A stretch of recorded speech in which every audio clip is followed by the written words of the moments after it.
Hello and welcome to Birth as We Know It. I am your podcast host, Kiona Nessenbaum. I have experienced birth as a doula, a student midwife, and as a mother of 3 amazing children with my husband and high school sweetheart by my side. After attending over 130 births, including my own, I've realized that each birth experience is truly unique. So make sure you subscribe and join me every week as we are guided through many different birth experiences through the lens of the storyteller. Please be aware that some of the stories can be triggering to hear, so feel free to pause, take a breath, and come back and listen whenever you're ready.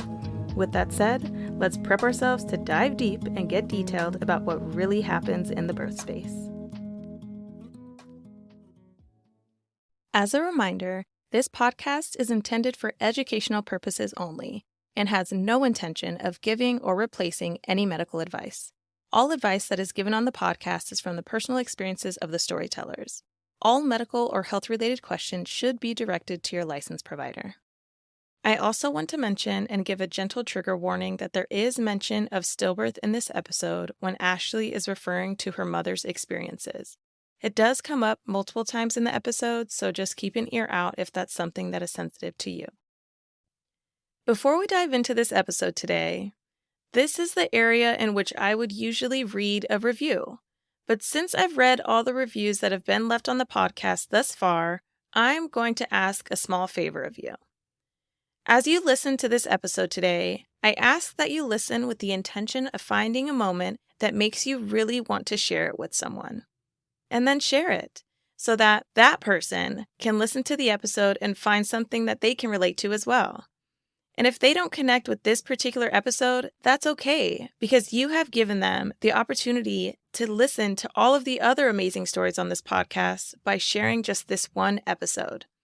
So I strongly encourage you to accept this challenge. And with that said, let's go ahead and dive into today's episode.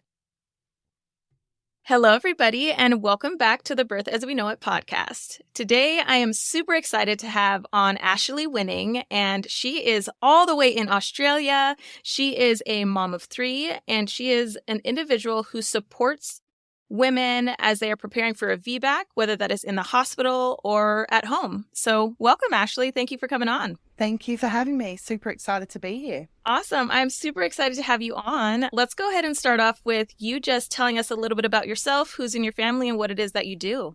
Sure. So I live on the Gold Coast in Australia. I have 3 beautiful daughters. They are about to turn 9, 7, and 3. And I really loved being a mum. Moving into motherhood, it completely changed my whole world. It started off with a C-section and then another C-section. And so I've learned all of these new skills as mums. I talk to my clients all the time about the changes of who you were before and who you are now and all the challenges we go through. But I work with women. I have a podcast called the VBAC Home Birth Stories podcast. So I've been predominantly working with women to have home births and free births for the last couple of years. And now I'm opening up to work with women who are planning hospital births and birth center births in the whole VBAC umbrella, because I see that so many more women need support. I have women come to me who want to have hospital births, and I'm like, I don't work in that arena. So I'm creating a gorgeous membership for VBAC women, and then I have a gorgeous membership for home birth women. And so I'm just expanding and growing and enjoying the ride, because it's been a real journey. I started off working in 2017 in postpartum, and that was because I wasn't in a space of being able to support women. I was working through my own trauma. So I showed up and shared my voice in a space that I felt safe to, and from integrity where I felt like it was appropriate. And as soon as I had my free birth in 2020, I shifted and started working with women who had been through a similar journey as me. And so it's just been a change of growth and expansion for since I became a mother. But yes, my whole life, of course. But I'm here to basically raise the vibration and help other women on the journey. Oh, I love all of that so much. I really do. And I love how it started with you becoming a mother. Yeah. And the reason why I love that so much is because there are some people that get into birth work that have not yet had children of their own. And even though they had this really strong passion for birth work, there's a different understanding when you're a mother yourself. Yeah. So I have heard yeah. that from midwives who have been working in the system, and they thought that they knew everything. So when they had their own baby or when they had their own birth, they thought, I've got this covered, I know everything. And they share their stories of, I didn't know anything, because it's a completely shift dynamic, the way they have to experience the whole thing and the journey. And I've had midwives say to me, I've ended up on the OR table and I don't even know how I got there to this day. And these are experienced, trained professionals. And they're saying, I don't even know what happened. It was just a whirlwind. And so that gave me a lot of peace in my journey to know that even trained professionals are struggling when it comes to birth, because it's such an insidious system for a lot of us women going through that system. But yeah, it's completely a different thing. I personally think that lived experience is one of the best things, and then growing and expanding through knowledge as you grow as a professional and a practitioner. But having that empathy and that compassion because you've been through the situation and you can put yourself in other people's shoes, I think makes the best. You know, a lot of the time, I think it's the human-led experience. You're able to put yourself in the other person's shoes as much as possible. Yeah, I 100% agree with that. And I also had somebody that was on the podcast who's a really, really well-known midwife. Her name is Jenny Joseph for episode 33. And she talks about how she was a midwife before she had her own son. And she said that exact same thing.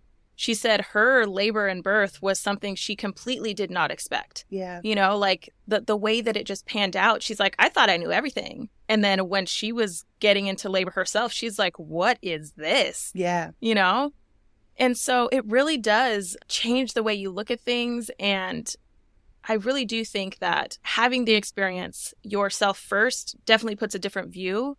And then also going back to what you mentioned on how trained professionals still end up on the OR table, it also goes to show, one, yes, like you mentioned, our system is so hard to work through. Like it's not actually, I personally feel like the system is not built. Well, we're also talking slightly about two different systems because you're in Australia and I'm in the US. But at least in the US, and from the sounds of it of what you said so far, is the system isn't really built for the people, it's built for the money. Here in Australia, we have Medicare, and so a lot of us birth publicly. There is the option to go private the way that you have in America. The system here, I wouldn't say, well, some people are in minds of it's built for money. In America, I definitely think it's built for money. In Australia, it's a system that's struggling. They don't have the funds to pay for all the things that they need at the moment. But the system is an institution, and an institution is always going to put itself first above people. It's a business. They get funding. They get money. They have to put their employees first. They have to continue to make that system work. And the system works by having all the cogs in the machine working. And I think of it as like a sausage factory. You have a sausage factory and they make chicken sausages and they're treated all the same. And the chicken sausages go through and you mix the special sauce and it all goes through. Then you get a pork sausage, and this is what we do with pork sausages, you know. And this is women, right? You're high risk. So this is how we treat you, because we're not going to individualize your treatment, because that's just, we see so many people and we're a factory. We see thousands of people. If I was to sit down and individualize your care, that would slow the conveyor belt up and it would stop everything. And then I have to think, but I can't think. I need a guideline or a program to show me what to do so I can't get in trouble, because then on top of it, you've got the insurance companies, and a lot of the time they've got their obstetricians. I want to say, I don't want to say it too crudely, but they've got them, right? And they hold them and got them by the gonads. Exactly. And they go into there and they're like, well, what's going to get me the least trouble here? Because I've worked 10, 15 years to get this qualification and get where I have. I've had to like work hours upon hours, and I have got a livelihood. I've got a family. And so what's the safest thing for me?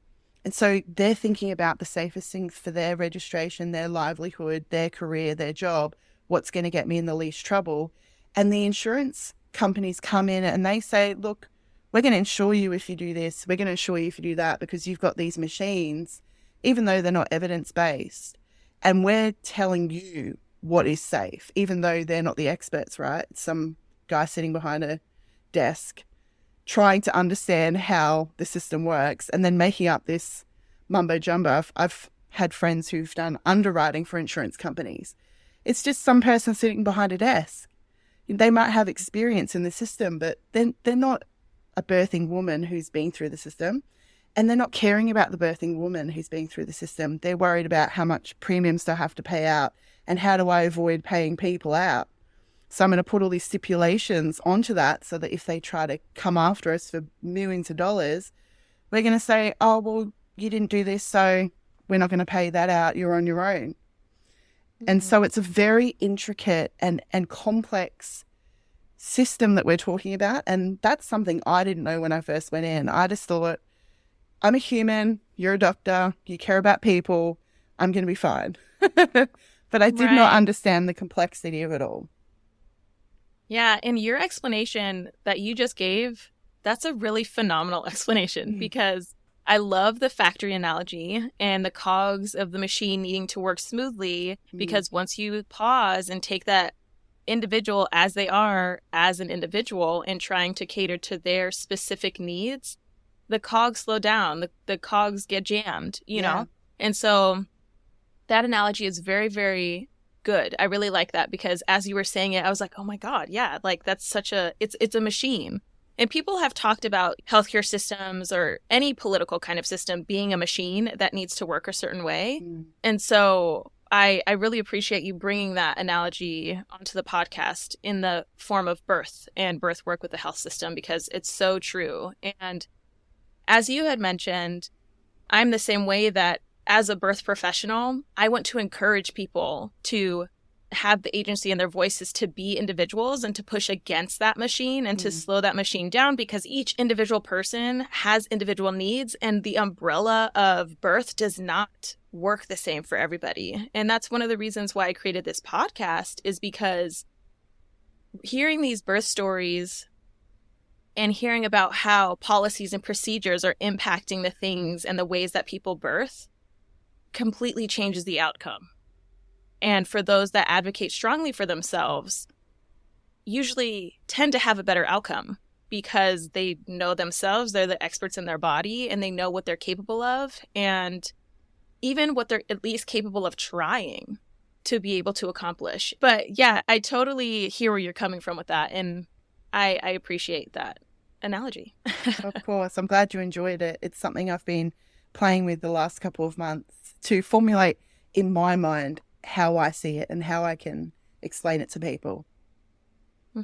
Yeah, I think it's a great way to explain it because that's something that's so relatable because everybody's a consumer of something. Yeah. And so we know that what we consume is made in some way, most of the time in a factory. So yeah. And, you know, if you think of yourself as a consumer, you think of yourself as somebody who has a voice.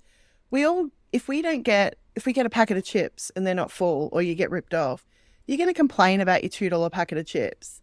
Or if you get a cheeseburger from Macca's that doesn't have any meat, you're going to go back and complain about that probably. Now, when it comes to you going into the birth system and your insurance that you're covered for, that your workplace or you're paying for, you are a consumer. So you should have a voice, whether it's publicly funded or not. We should all have a voice. They're getting tens of thousands of dollars.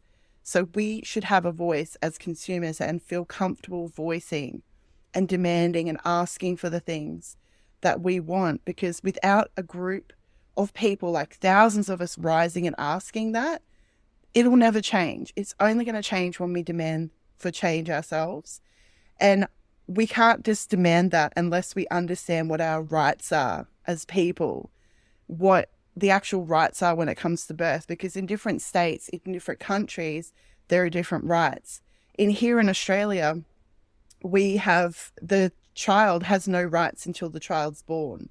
So the mother is the one with the rights. So even though they try to force you into certain procedures because of the baby, that's legally unlawful. And so if women knew that their rights, they could advocate for themselves, that would feel better. And so it really starts, I think, at like a really young level, because there's so much to learn. As a pregnant woman, you don't need to get pregnant. You need to learn all these things like, what are my human rights? What are what are the guidelines? You know, can I have your resume and your reference to the obstetricians that you're interviewing? There's a lot to have to consider if you're going to be. And I say Rhea Dempsey here in Australia, she's a birth educator. She talks about a savvy or a willing woman. And I think it's important for us to be open to wanting to be, you know, willing and to learn, to want to learn about these things. Yeah. And I think there's a couple things I want to touch on with what you said. So what you had just mentioned, being willing to learn is so important. It is the foundation of being able to have a voice, because if you don't have at least some kind of educational background, even if that education is you knowing that how you respond to medication because you had it one time before, or how you react to pain, or, you know, you took this one childbirth education class, all of those things, like you had said, lived experience is 100% education and 100% evidence for yourself, meaning it makes it true to who you are, you know, because we're all individuals. And so, yeah, I appreciate that. You had briefly mentioned interviewing OBs. So I was wondering what the process of obtaining or choosing a provider looks like in Australia, where you're located, because here in the US, it's kind of some people that are a little bit more educated will be like, oh, I heard that this provider is good, whether it's an OB or a midwife. But most of the time, I feel like people are like, okay, who is my insurance covered by? Let me just find the nearest hospital. Yeah. And that's the route they tend to go. So how does that look in Australia? It's very similar when you're in the public system. It's who will take me. So where I'm located, you go to a GP, a doctor when you first get pregnant. Most mainstream people will, if you've got private health insurance, a lot of people have the mindset of, well, I'm paying for this private health, I may as well get my money's worth. And they might go and seek out a private obstetrician where they'll still have to pay extra money on top of that. So that mindset kind of goes out the wayside, but they get the continuity of care. So they get to see the one person. And I think that sometimes the idea of this complex, you know, I've got this, it's like this superior complex. You think, oh, I've got private health and I'm getting better care than other people going through the public system, and I can pick who I want, and I suppose they go and pick who they want. Through the public system, you basically can go to the hospital that will accept you in your location. So for me, it's my local hospital, and you go to the GP and they say, oh, okay, this is where you're going. So my first conversation was, you're pregnant, so you're going to go to this hospital. And it was never, do you want to have a home birth? Do you want to go to a birth center? Do you want to go with midwife? It was never a conversation. It was just, do you have private insurance, or otherwise you're going to this hospital, basically. So does that mean in order to obtain midwifery care, you have to have private insurance or pay out of pocket? To obtain midwifery care, you go to the public hospital, and most women will obtain midwifery care unless they're deemed high risk. So if you are high BMI or a bigger person, you might fall into the category of getting swooped up by the obstetricians. Their nets have gotten wider and wider as the years have gone on. So we had this change in GD diagnoses, gestational diabetes, and just as I fell pregnant with my first, they had significantly reduced the numbers. And in the hospital where I was captured into, they had significantly reduced the numbers. But if I was to go in the suburb over, which is where I actually worked, so I was seeing a doctor in Brisbane, I didn't have gestational diabetes. So me having gestational diabetes meant that I was stuck with obstetrician care, which I thought was the best care you could get. They're doctors, they know the best, this is going to be the best for me. You know, they're way more superior than midwives. Now that I'm educated, I understand that midwives are the experts in physiological or vaginal birth, and the obstetricians are experts in medicalized or surgical birth. because they're surgeons at the end of the day, and they're trained to deal with high-risk situations. Now, their idea of high risk is very different to my idea of high risk. They will capture a lot of people into their high risk category, whereas I think a high risk person is somebody who needs to be medicated, somebody who needs to be monitored, somebody who might have heart problems, somebody who has blood pressure problems, someone who is at truly high risk and needs medicines or medical intervention throughout pregnancy or through birth. And sometimes I think that can still be managed with a midwife, because the midwife has the understanding of medications. She can always consult with an obstetrician team. You don't necessarily need to be seeing an obstetrician or have an obstetrician. They could kind of overlook some of those women as well. And that's mostly because my philosophy around, I know that women who birth with midwives on overall have better birth outcomes. They have higher increased rates of vaginal birth, less medication, all those sorts of things. But we don't get continuity of care in the public system. You only get continuity of care in the private system if you can hire a midwife or you can hire a obstetrician. It's just that most women don't realise that hiring a midwife is an option, and the insurance companies won't pay as much as they will an obstetrician. So Yeah. I don't think that the private actually covers anything for midwives. So the insurance companies, because there's a few hundred midwives privately practicing in Australia, it's not worth it for them. It's not that it's more inherently dangerous, which a lot of people would perceive.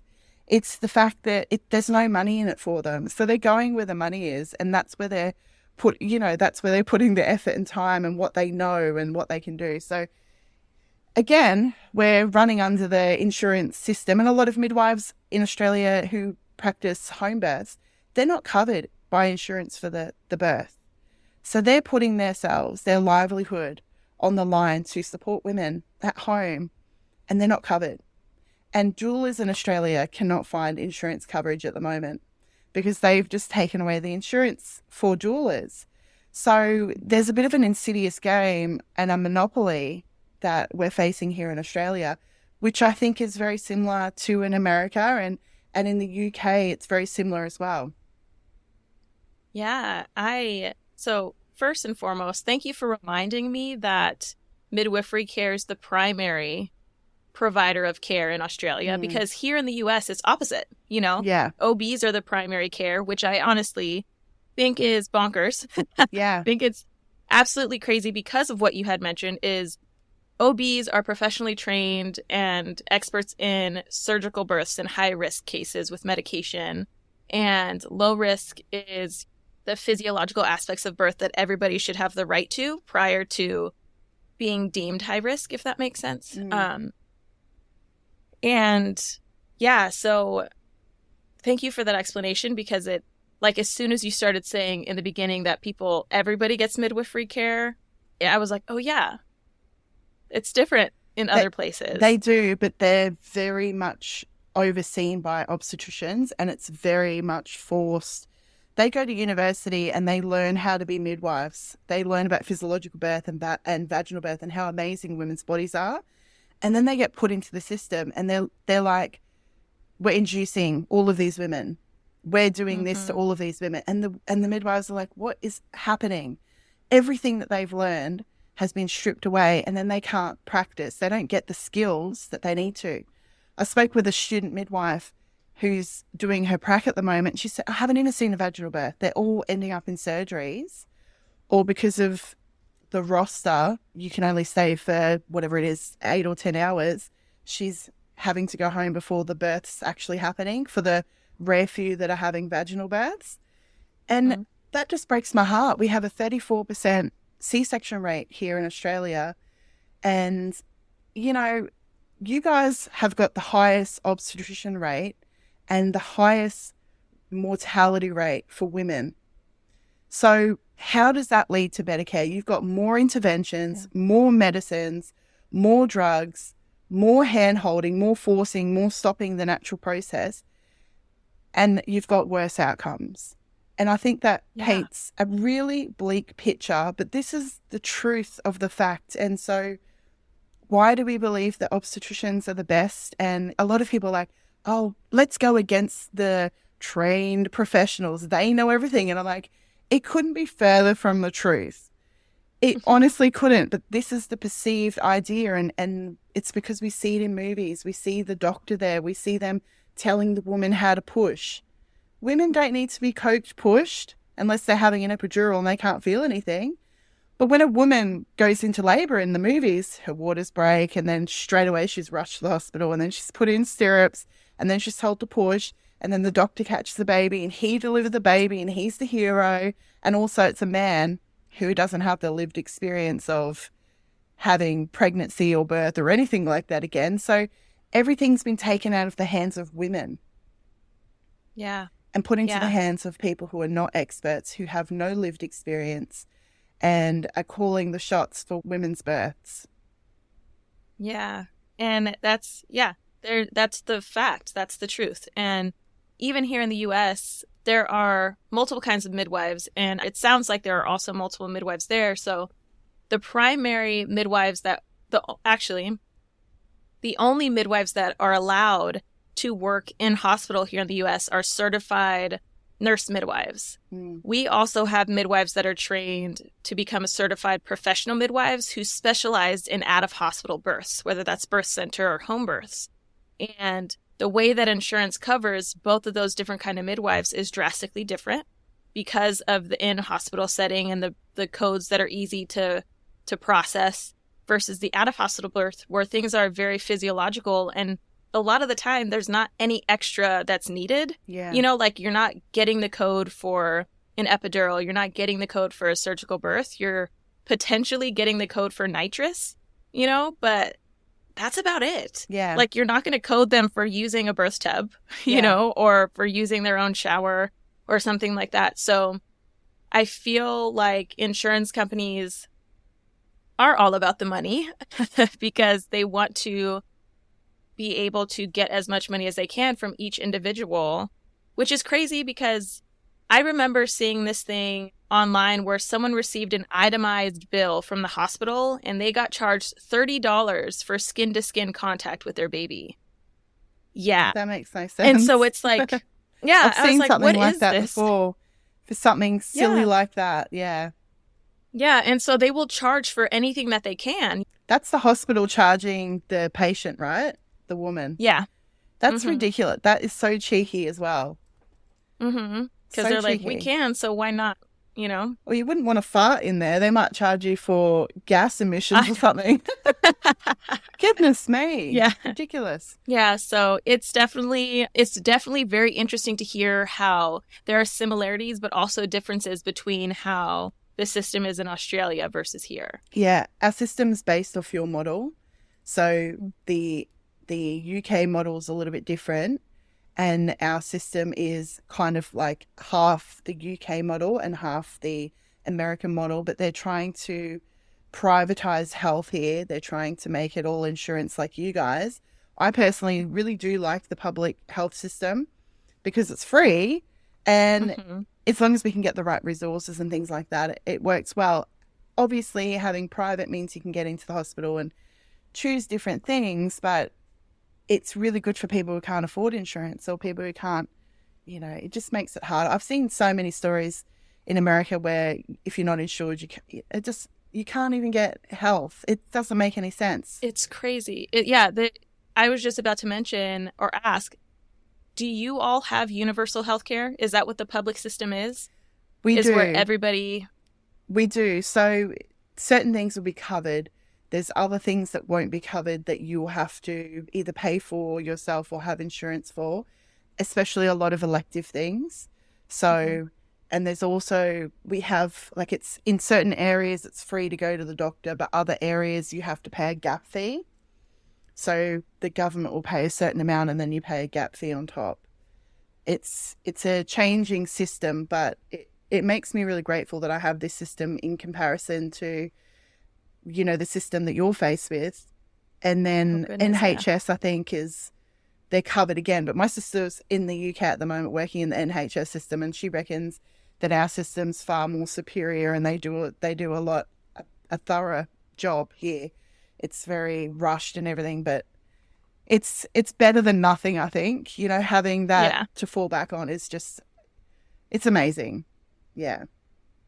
Yeah. Here, if you do not have insurance, you don't get care. Yeah. Or you get care and you're charged for every single thing, which is absolutely insane. But I'm sure we can dive way deep into this system thing because we're already 30 minutes in and going deep. So let's go ahead and start talking about how your pregnancies and labors and births were impacted by your system. So let's go ahead and start with your first birth or first pregnancy. How was your conception journey with Rosie? Yeah, so I was getting married in April, and I had said to my husband, I want to start trying as soon as possible. I had the implant on in my arm, the rod, and I went to the doctor, got it all removed, got my bloods checked. I wanted to make sure I was in optimal health. And he said everything was pretty much fine, checked my eye, and he said, I just recommend you lose some weight because you could struggle to fall pregnant. And I couldn't lose weight for my wedding. I'd been trying to lose weight my whole life. And I said, okay, fine, cool. Maybe a little bit harder to get pregnant. I got pregnant in the first month of trying, and that pregnancy was Rosie. And I had HD until I was 20 weeks. I had HD with all of my pregnancies. That was a very challenging experience. I also was very, very exhausted. It felt like they were sucking off the life form from my body. So I go into sloth mode when I'm pregnant, and I just... Can you say what HD is? I'm sorry. Yes. Just for the listeners as well.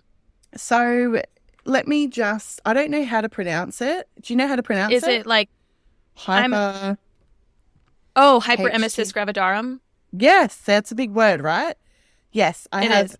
Okay. Yeah, HD. So basically, I was vomiting multiple times a day. So from the moment I woke up, I was dry reaching or vomiting. I couldn't, the smell of perfume, the smell of smoke, the smell of petrol fumes when I was driving down to work, everything made me feel sick. I was vomiting in the toilet. I was vomiting in my work bin. I had a bag with me, a sick bag on the way to work. It was just the most horrible experience. And I was surrounded by people who had never really been sick in pregnancy. My mother had never been sick. My mother-in-law, my mum got sick once through 4 pregnancies. Just everyone around me had never really been sick. And I just felt like the biggest drama queen because I was so sick, but also because I'm bigger, I definitely had a lot of shame around like blaming everything on being bigger. Everything, you know what I mean? And so I just suffered through the first 20 weeks. I went to a doctor and asked for help, and it was just a random doctor that I didn't see a regular doctor. I didn't really need to. And I was bawling my eyes out like, can you help me? And he's like, no, there's not. He did not care about me at all. He was just like, there's nothing you can do. And I said, well, is there anything I can eat like to make it better? And he's like, no. He was the worst doctor. He had no compassion. And I found out that there were medications and things you could take. And I tried all of those and nothing helped me at all. I just got to 20 weeks and it died down. I had a few weeks of wonderfulness in the second trimester. And then it goes to the third trimester of being huge and uncomfortable and just wishing this baby would come out. I had gestational diabetes, as I mentioned. In one suburb, I had it. In another suburb, I didn't have it. So I thought, okay, we're up with the times. These people know what they're doing. I'm getting the best care I possibly can with obstetricians. But I felt like it was really cold and clinical. I couldn't put words to it. I just felt that this was supposed to be a really exciting time in my life. And the people that I was meeting with they weren't excited about their job. It was a very cold, sterile place. We never talked about birth. I got random people. In the public system, you get junior obstetricians who are training and learning, and they're kind of just going through the paces. They were often running behind, so I'd often leave work. I'd panic, leave work, get down there. I was having to take time off work, and, it was stressful at work having to do that. And then I get to the hospital, and then you're waiting an hour because they're running behind, and it was just, the whole process was just not a very positive one. I was told very early on that I was going to be induced. And I thought that was amazing. I met a lady who said, don't worry, like she had GD as well. She's like, it's all good. I had my baby in 4 hours. And I was like, okay, cool. Like I get to meet my baby sooner, get out of this pregnancy, have my baby. It's going to be good. My mum had me in 8 hours. Vaginally, she had me with forceps, no drugs. And she just said, it's just like something that all women do and you just suck it up. And she was always like, no one has medication. You only do that if you're, a wimp or something. And I was like, Mum, some women have 24-hour labors. Like you only had 8 hours. If you're in labor for 24 hours, maybe you'd have a different idea. She's like, no, you just go through it and blah, blah, blah. And I was like, okay. So I just thought I was going to have my baby vaginally, maybe some forceps, no drugs, because that's how my mum did it. And then I went through the induction process and it was 2 or 3 days and there was no baby. We went through the 3 set of gels. We went through getting the balloon catheter put in to try to stretch my cervix open. That was one of the most excruciating things I'd ever experienced. And I thought, if I can't get through this, how am I going to get through labor? And they put it in overnight to try to stretch a cervix so then they can go and break the waters as their next approach. I didn't really understand the process. Nobody had thoroughly explained the process. Nobody had explained that there was a chance that the induction wouldn't work. And I wake up in the morning and the balloon was still there and they said, okay, well, what we're going to do is you're going to come back tomorrow for more monitoring and then we're going to start this process again on Monday. So this was Saturday. And I said, well, if it hasn't worked, why will it work on Monday? And this is the most painful experience. I don't want to do this again. Can I just come back when I'm in labor? Like I'll wait till I'm 40 weeks or so and then I'll just go into labor and have the baby. And they said, no, you can't do that. You can't do that. We're going to go and have a meeting, like their morning meeting, and I'll come back and talk to you after I've discussed it. And she came back and said, we've bumped all of the surgeries up and you're going to be the first one for the day. Will you do that? And I was like, well, if that's what you think I should do, I suppose I will do that. At this point, my husband only had 3 more days at work. My in-laws were at my house babysitting my dog. I was tired and I did not want to come back on Monday and go through this grueling process. I never wanted to have a C-section throughout my pregnancy. I kept saying to them, I know I'm at higher risk because I had known that I was at higher risk, but I didn't know why. But I don't want to have a C-section. I want to have I'm happy for you to do forceps. Can you just do that if it needs to happen? And she's like, I don't know how to do forceps. My preferred is vacuum. And I was like, okay, well, I guess that's okay. Just like whatever you want to do. I just want to have a vaginal birth. Like, who thinks that having these huge salad tongs in your vagina is normal? But I know that that's the story that was told to me. So I just thought I needed help to be born. Like my mother still thinks that I needed help to be born. And I think it was a bit of a trend in the 80s for women, because a lot of stories that I've heard, that's how women are being born. I think the obstetricians were starting to experiment and get in their groove and get really involved. So yeah, I went through the process of a C-section. My sister was a surgical nurse and she had been telling me the whole time all these horror stories. And she was saying, when I have a baby, I'm just going to have a C-section because I see all of the women come in. She was seeing all of the women come in after vaginal births and the prolapses, and because she's working in surgery, so she's seeing all of that, but she didn't have the knowledge of physiological birth or what actually happens or how those things eventuate. And I'm not saying that doesn't happen in a physiological birth, because of course it does. It's just that I believe, and evidence shows, that a lot of the interventions, a lot of the coach pushing, a lot of the forceps and a lot of the things that happen in medicalized birth increase those chances to happen. So when you are listening to advice from people, it's important to understand where they stand, what their experience, what their knowledge is, what their expertise are, and their bias as well. But I was completely, the whole time, no, I don't want to have a C-section. Only people who really need C-sections have C-sections. Like either it's that you're a celebrity and you want to have a C-section, because celebrities were all doing it back then. Mm-hmm. It was like this popular thing for celebrities. Or you have one because you really need to have one. And no women in my family had ever needed to have one. So that wasn't going to happen to me. So I came out of that experience feeling like a failure because I had this C-section that I never wanted to have, and I felt like I failed my child. I felt like I failed myself. I even had a friend say to me that I didn't fight hard enough. I should have fought hard enough but I was completely under the belief that the obstetricians knew what was best for me. And I completely handed over my power to them to decide what was the right thing for me. And back in those days, we didn't have Facebook groups. It was all just pages. So that I would follow a lot of like mums pages, and there was no community. You couldn't get information from mums. There was no podcast. There was no information. It was just pages, and then everyone would put their opinion on the pages. And so you just get like thousands of unsolicited, no filtered like information from people, opinions. And there was a lot of people in those times that were, anyone who has a C-section's like a bad mom, and she didn't do, all of that sort of was happening in those times. I think now we're in a time where there's empowering, powerful groups and women can share resources and there's so much more available.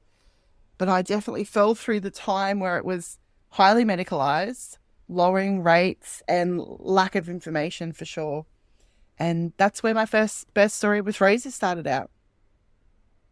Wow. Yeah, that's a journey. And I will say there are a lot of people out there that can relate to what you did of like kind of handing over your trust into your provider. Yeah. Because coming from a place with not having any knowledge or background outside of the experiences that people decide to tell you that are like in your life, like your parents or friends or sisters or something like that, to be able to know exactly what to do in those kinds of situations is very rare. You know, like the amount of stories that you'll hear around you just naturally in your day-to-day, they're not going to have it's not going to tell you exactly how your birth is going to end up. So I think that from the sounds of it, you were doing what you felt was best, right? Yeah. And I think that's also really hard to make that decision and then to have people around you or the society around you or these groups or whatever just saying C-sections equals bad mom. That is so negative, and you are already feeling down on yourself about it, and you're like, what the heck? Because it sounds like you were the first person to have a cesarean in your family or based on people around you. My mum did have a cesarean, but it was a different situation. It was, my mum had a stillbirth with her third child at 38. And so before she went into labor and everything, he just passed away. And so when she went to have my second sister, her third child, they recommended cesarean at 37 or something like that. I understand when you've lost a child. I mean, plenty of women go on to have vaginal births because the chance of that happening again is really low. But I understand why my mum chose to have a C-section to try to ensure that her child would be born. But she vaginally delivered my brother and me and my other sister. And so the C-section was never something that she needed to have in an emergency, or it wasn't because she couldn't birth vaginally or anything. It was purely because of that tragic loss. So through that story with Rosie, I carried that story of my brother, and the story was that he died from the cord being wrapped around his neck. And I know that that's not true now because I know about umbilical cords and it's really unlikely. They couldn't tell my parents the reason why. A lot of the time they can't tell parents the reason why babies are born still or babies pass away just before they're born. And I carried that around because that was like a dirty secret in my family of this is what happened, but we don't talk about it, but we know about it. And I would always think about my brother up in heaven with my uncle. And when I was becoming a mum for the first time, I was petrified that my baby would have the cord wrapped around her neck. And I would always ask at every appointment that I had a scan, because I had a lot of scans, is the cord around the neck? And the ultrasound person's like, it doesn't matter. Just don't worry about it. I was like, you don't understand. My brother died from that. I really need to know, you know? And like they know now that their information doesn't matter because that's not how babies die. But I didn't know that information. And so it was a stressful time. On top of that, when you have gestational diabetes, they talk about the dead baby all the time. You're at risk for this and your baby's at risk for that. There's so much fear mongering that goes on for you to check your sugars, take this medication, do this, eat well, all these extra appointments. I was a nervous wreck. I was so concerned about my baby, who I loved more than anything, who I had conceived intentionally, who was my firstborn, who I loved more than anything in the world. All I wanted was for her to be born healthy. And so the choice that I made to have her through C-section was a choice of love and I basically punished myself for years thinking I was a failure. How can you think you're a failure when everything that you've done is out of love? I had sacrificed everything, going to all these appointments, listening, reading, learning all this stuff, jabbing myself with insulin, all these things because I love my child so much. But all of those things made me an anxiety, nervous wreck. Like, honestly, it was not a positive experience. And to know that if I had gone to a different hospital just up the road, I wouldn't have even had that experience. I wouldn't have had the stamp on my book. I wouldn't have been with obstetricians. I probably would have ended up having, I don't know, because maybe they would have treated me differently because of my size, but there was nothing else in my pregnancy. I may have just been left to go into spontaneous labor and nothing would have happened. It would have been, or maybe I got induced at 39 or 40 weeks and I was ready then. You know what I mean? It's something as little as that can change the trajectory of your birth outcome or what happens. And it really matters when they're looking at tiny little numbers to make choices that aren't even evidence-based that can have detrimental effects for you and your baby. It really can. And so with making the decision to have a C-section, how did that impact your emotions and your feeding choices postpartum? I was always going to breastfeed. I told everyone I'm going to breastfeed. And then people started saying to me through pregnancy, well, if you can, because breastfeeding is like really challenging and lots of women have milk supply issues. So by the end of my pregnancy, I was saying I'm going to breastfeed if I can, because I was preempting people saying that to me and telling me there's no shame in formula feeding, which was fine because I was like, I'm not formula feeding my child. So I'd already set myself up for, it was because my expectations weren't being met. I had an expectation of, because my mother had done these things, that's how these things would go for me. And I had some challenges in the hospital with one of the midwives who was on call at nighttime. She was just not coming to get my baby quick enough, or she had to keep coming to get my baby and I couldn't get out of bed. And she would just say, I'm just going to leave the baby on you to sleep at nighttime. And I was freaking out because I know that that's like, especially for bigger people, not safe. And I was really afraid. And my husband couldn't stay in the hospital. So I basically I found out she was coming the next night and I hid from her with my baby. And I had no sleep. I was so exhausted. I'd just gone through 3 days of induction with no sleep. They come in at 5 o'clock in the morning in the induction. We're here for our shift. We've had a well-rested night. Too bad that you haven't. We're here to talk business. That's how they run in the hospital. They run on their time. It's not, we're not taking any consideration into what you've been through. I'm here to talk and this is the time that I'm allocated. So we're going to do it on my time. I hid from this woman. She wanted to try to take the baby from me so I could get some sleep. And I was very strong mama bear. And I was trying to figure out what was wrong with my baby because she had cried every time she went in her little cot. And I was trying to figure out what was happening. And I'm trying to be a mum. And I was sitting in this bathing area away from everyone. And all they could hear was, when they were coming down, was this baby crying and me sitting there staring at this baby. So they're probably looking at me like, this woman is like, she needs a rest. Like, she's not responding to her baby. But for me, I was trying to work out what was happening. And I figured out that actually what was happening is her arms were getting out of the little blankets that they were wrapping her in. and that would startle her, and that's what was waking her. So I put her into this little swaddle, a love to dream swaddle, and she slept all night peacefully. But I had this like run-in with these women, and they tried to take the baby off me, and then they tried to like give me, I think they sent another one through and tried to take, she sent a friend over and said, oh, come on, I'll look after the baby for you. I was like, I don't want her to have bottle. I'm going to look after her. I was really like, this was me taking back my control and my power. And my husband came in the next morning because I freaked out the morning that he came after, and I was a wreck. I didn't get any sleep. The midwife was mean to me. I thought my marriage was over because I was like this crazy lady. He's like, what is happening? I'm like, everything's falling apart. So the next morning he came first thing in the morning. I'd already had a shower. The baby was sleeping. He's like, where's the baby? And I was like, she's there. She's sleeping. Everything's under control. I've got this covered. And I discharged myself from the hospital the next day because I didn't want to have to be subjected to any more of their stuff. She was unsupportive, unhelpful, not compassionate, or I just needed someone nurturing.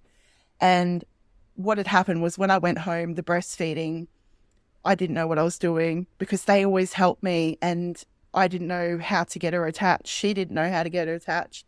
So we struggled all night the first night, and I planned to go in to see a midwife in the morning, but I also knew there was a midwife coming to my home because they have these programs where they come, but it's ambiguous on when they're coming. So we're kind of just like wondering, when's she going to show up? When's she not going to show up? And then she finally came, but she heard the baby screaming at the top of her lungs after I changed her. She hated being changed. She still does, has a big set of lungs on her.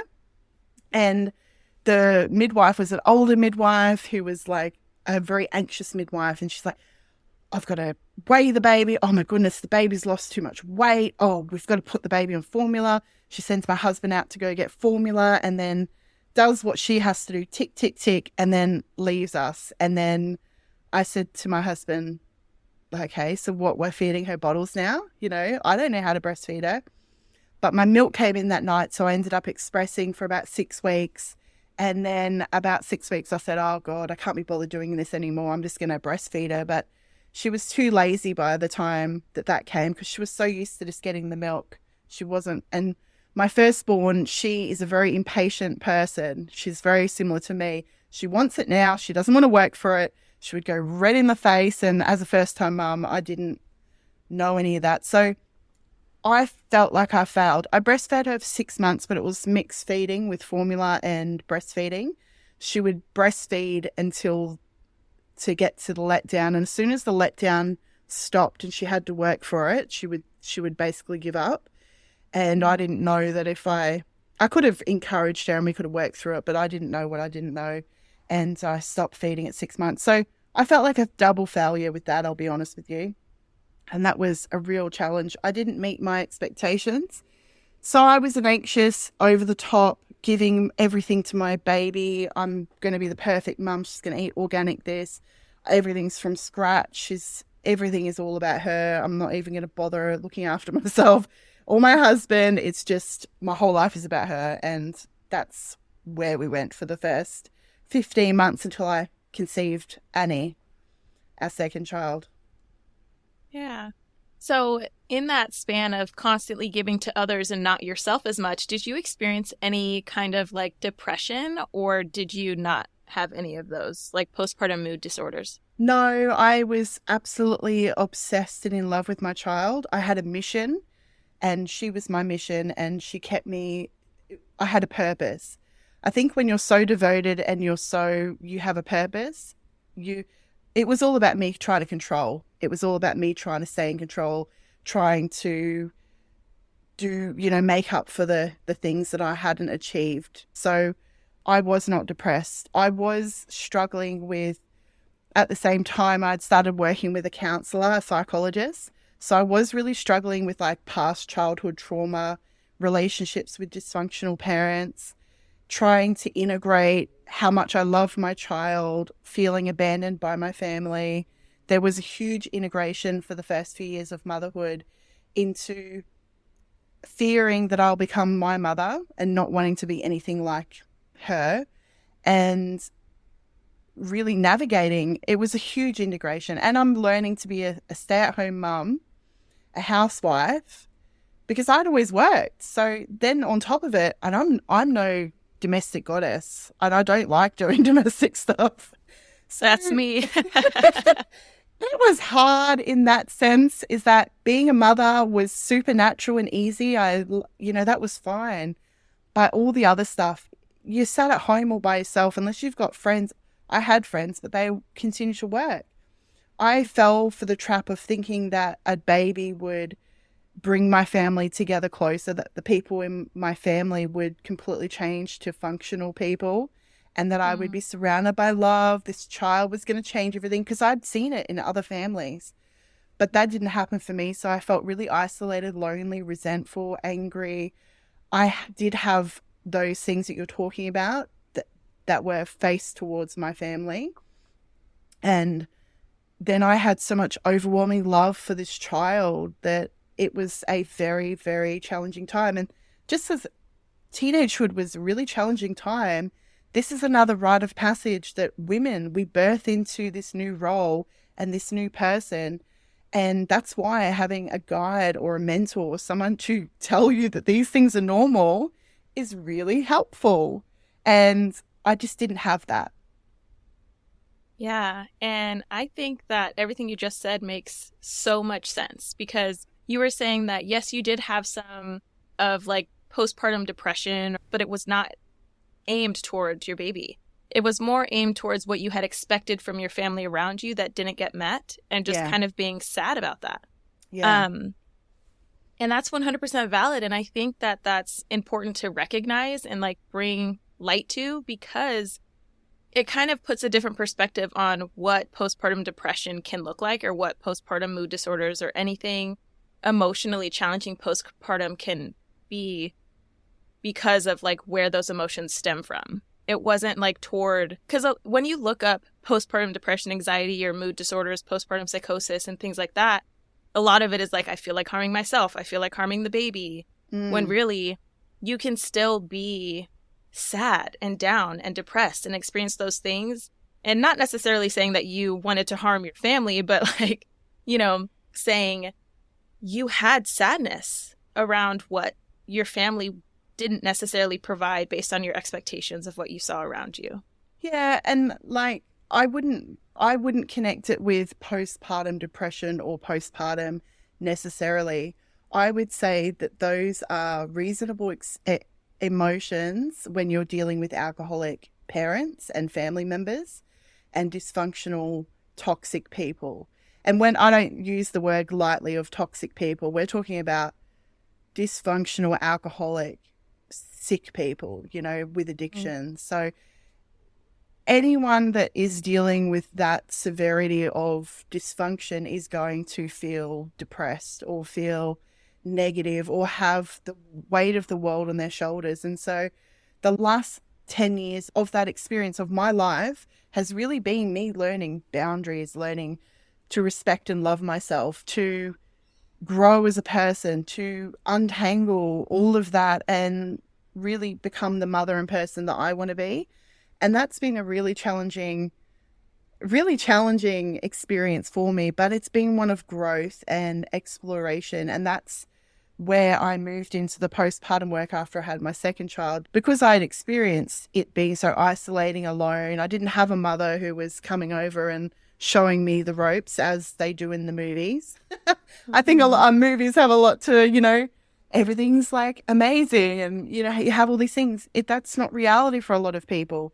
Some people's parents live ages away, so they don't have that support, or they don't get along super well, or they're bossy and overbearing. Right. And so it becomes challenging, which is why I then went on to learn how to help women in that area, because I knew breastfeeding and sleeping and all these things are really challenging. And yeah, I love that was your kind of push to create your passion of helping and supporting other women and mothers as they went through that postpartum experience. You were kind of creating what you didn't have. Yeah. Creating that community for others. So let's go ahead and dive into your pregnancy and birth with Annie. Yes, Annie was a planned baby. Again, I got to 14 months and I started getting clucky for another baby. This is around the time where my daughter had just started walking and she was lovely and cute. And I had started a family daycare because I didn't want to leave her. And I was looking after multiple children at once and I had this in the bag and everything was fine. And then I got pregnant and then I was really sick again. And I had this child who was a toddler who was highly emotional, having tantrums. And I was working, which was better this time because I was working from home. So I didn't have to travel and I was in the comfort of my own home looking after like very small children. So if I needed to vomit, that was okay. I think the worst part was having to change their nappies. But it was okay because there was no one here and we could chill.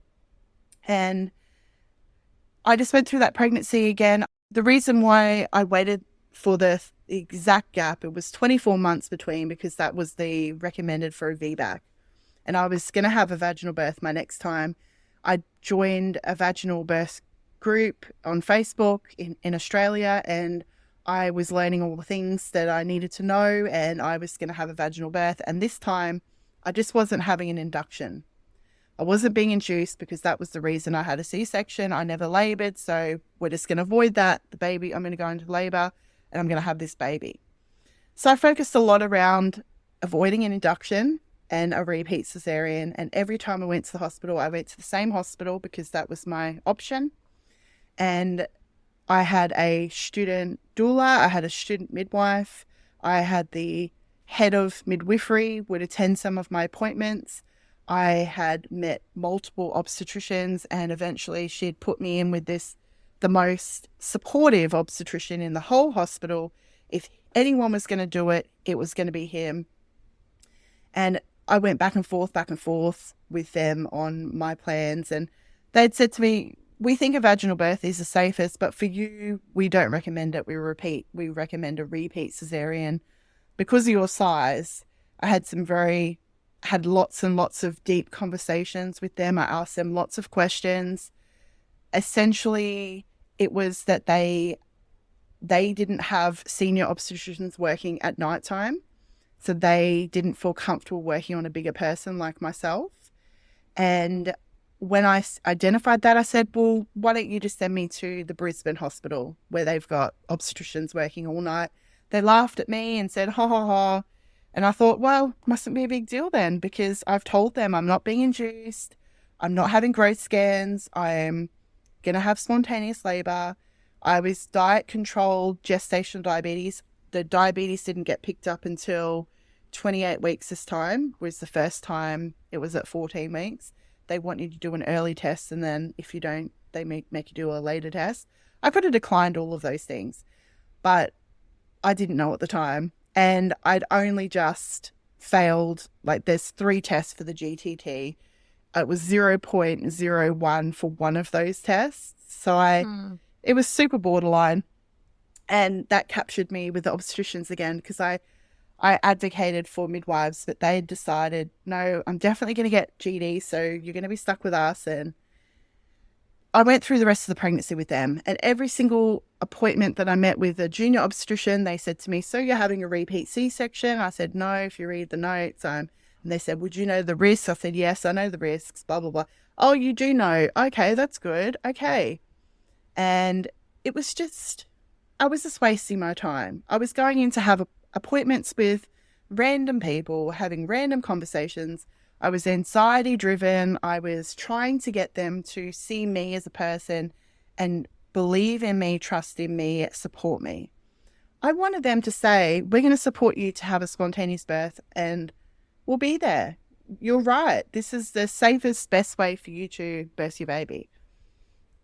But eventually the doctor said to me that, I said, look, if this is a legal thing, I'll sign some paper to say that I waive my rights or whatever. And he said, your signature is not worth the paper it's written on.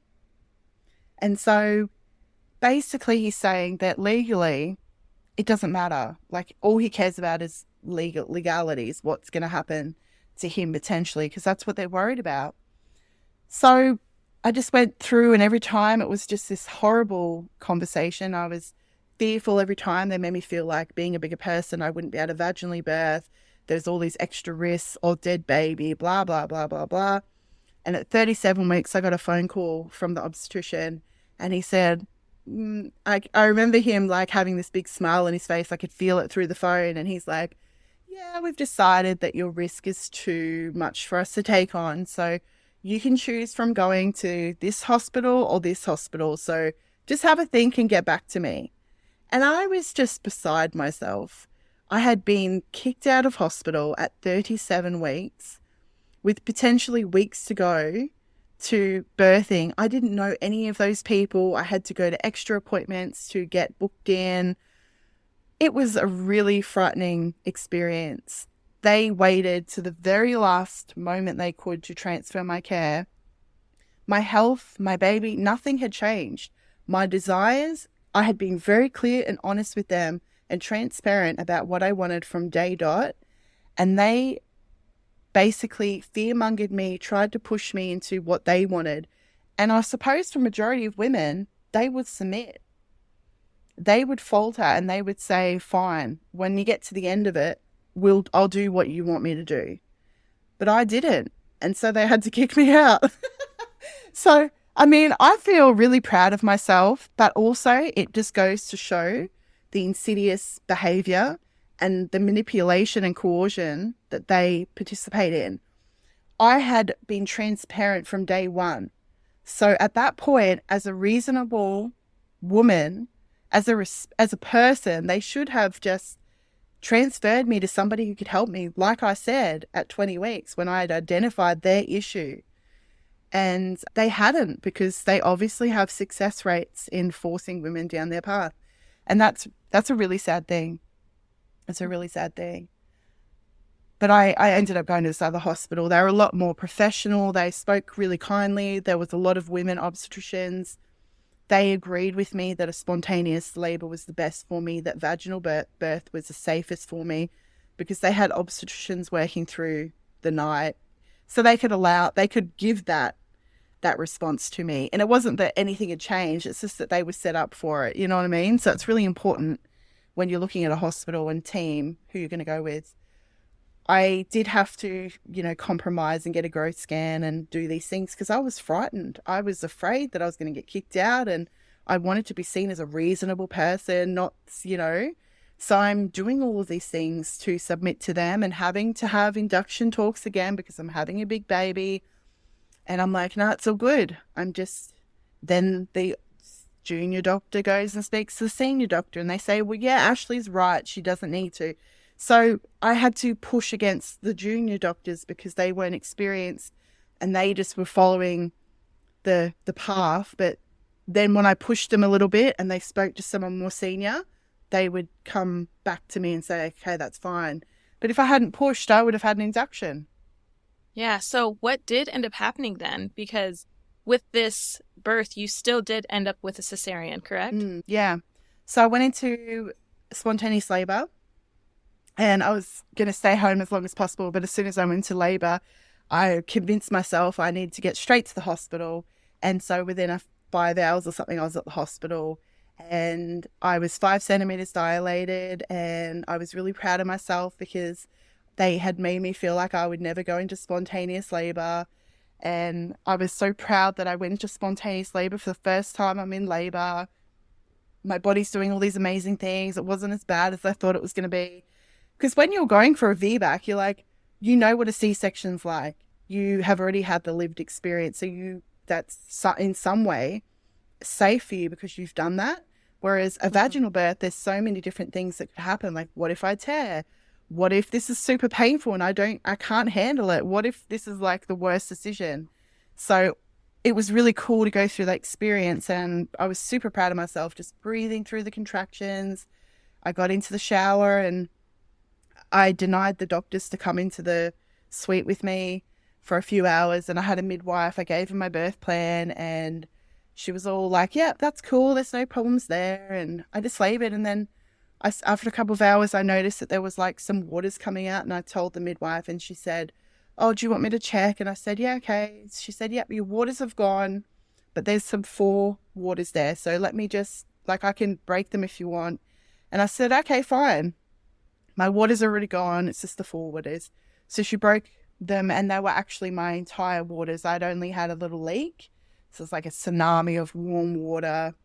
It was clear, but then it was like excruciatingly painful. I just went from in this lovely little bubble to, oh my goodness, this is really painful. My body started pushing, and then she used the opportunity to put the screw or the electrode scalp monitor on the baby, because I had been convinced to allow that option over, because of my bigger body, it's easier. And I thought, I've had the experience of having monitoring, and this would be so much less intrusive. And so they put that on the head. They said that I could still walk around, but I was actually hooked up to a monitor. And when I got off the bed, the baby had a decel that took a while to recover from. So then all the obstetricians had to come in, and we had this big conversation. It was all, you should have a C-section because baby's senolytic, and baby's in this position. You've got a swollen lip. And at that time, I was 10 centimeters one side, 8 centimeters another side, with an ROT baby that was senolytic. And I was thinking, I don't know anything about this, because I'd spent my whole time advocating for a spontaneous labor. I'd spent all my time. This is another one. I definitely am an optimist, because I was like, you just go in and have the baby and it just comes out. You get to 10 centimeters and the baby comes out. Breastfeeding's easy. No, I just thought all these things because no one around me understood birth. All my friends had babies before me, and they'd all had vaginal births, by the way, but they all had children very young at like 18, 19. And so no, I was not surrounded by anyone who had had a C-section. So this was, I'm just going to have a vaginal birth. I'm almost 10 centimeters. Doesn't the baby just come out is what I'm saying to them. And they're looking at me like, I don't know, there's a lady who's been in labor for 24 hours upstairs. And I was like, well, why can't I just do that? Like, can't I just do that? Like, I'm looking at them like, why are you trying to get me into a C-section? And they just kept saying that the longer I wait, the higher the risk of something happening in the C-section. So it wasn't that I needed to have a C-section or my baby needed to be born that way. It was more that they had decided that this is going to be the path for me. And so because they had decided that path, they were trying to mitigate the risk that they were going to have to face when they eventually got me in a C-section, rather than, we support you to have a vaginal birth and we're going to do everything in our power to help you. Then we wouldn't be talking about a C-section. But they had come in with a different attitude. And I just felt, at that point, I asked for an epidural straight away, which came because they had actually said to me, we recommend that you get an epidural on arrival because of my size. And so I knew that as soon as I wanted an epidural, it was going to come straight away. And it came straight away. And that was the most excruciating thing, having contractions, getting an epidural in my back. But as soon as it worked, it was gone. But then I was just sat there. I was stuck and trapped. I couldn't move. I couldn't do anything. And then I had cleverly, not really, negotiated vaginal examinations every hour. So it's usually policy that they do them every 4 hours. And I was negotiating for them to do every hour to give myself more time. And I didn't realize that I could have had 4 hours without worrying about it. I think I had a couple of decels in that time frame. And every single time they came in, they checked, they did a vaginal examination. They told me nothing had changed, that they recommend me having a C-section. And so every time that happened, they were saying my baby was up high, and I just couldn't understand. I didn't know what was happening. I just was like, I don't trust them, and I don't even believe what they're saying to me about what's happening down there. I just wish they would leave me alone. So I was really trapped in this situation. And then I think after about 6 hours of sat there kind of having these conversations, another decel happened. And I just said, because those decels were scary, because their whole team of obstetricians rush in, and then it's like, oh my goodness, the baby hasn't recovered. As soon as she recovers, everything's fine. It's not an emergency at that point. It's just that she took longer to recover than their guidelines. So I think I had about 4 of those. There were D cells all along the way. So there was those D cells. It is really scary being hooked up to a machine and having things beeping off, and you just sat there doing nothing, and then it's like beep, beep, beep, beep, beep. Okay, everything's fine. And then you're like, it's really scary. And they're looking at these machines like it's giving them all the information. And I'm just like, I just want my baby to be healthy, And I never thought there was anything wrong, but I just caved in the end, and I said, well, fine, I'll just go. And the midwife, as I was being wheeled off, she's like, it's okay, love. I had a home birth that ended up in a transfer C-section. It's all good. And I was like, I hate you. Like, who are you? I wish I had a midwife who had a vaginal birth, who actually understood what I want and didn't say something like that to me. I felt really betrayed by her. And I think that she obviously meant it in a comforting way. I still don't understand why she would say that to me. I think maybe she was trying to connect with the sadness of it happening or something, but I just felt really betrayed by her.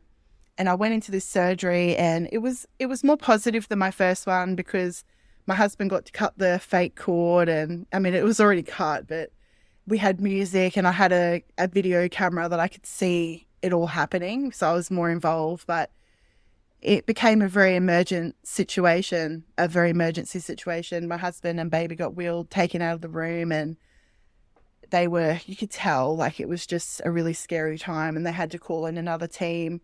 And the thing that they were trying to stop from happening, which is my uterus being torn, because when a baby goes down the canal too deeply, they can tear the uterus. Either the doctor will tear them from trying to get the baby out, or the baby will tear the uterus when the baby's coming out. And so they said, and I don't know if it's true, they said my baby flung her arm around as they pulled her out, and she tore my uterus from the C-section right the way down into my cervix.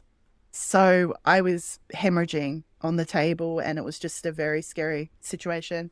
I was on there for 4 hours, and I had, just listening to them bickering the whole time, and I thought I was going to die. I said to my husband, like, I'm either going to die or I'm going to lose my uterus. And my husband and baby were put into this black room and left there for hours with no one even checking on them.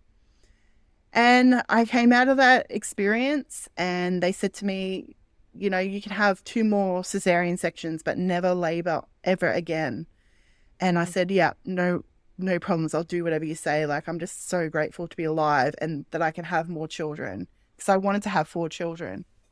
And yeah, I got out of there. I was just like so grateful I was alive. But as soon as I got out of there, I was asking like random midwives, like, why did this happen? Why did my baby not come out? Like, I don't understand. And the first midwife said to me, when the waters are broken, it can be harder for a baby that's not in a great position to come down. And so my first key was that midwife stitched me up. Like, straight away I was onto it. The next 3 years was about me learning about birth, understanding what had happened to me, and trying to plan a way forward, because I definitely had postpartum, had PTSD.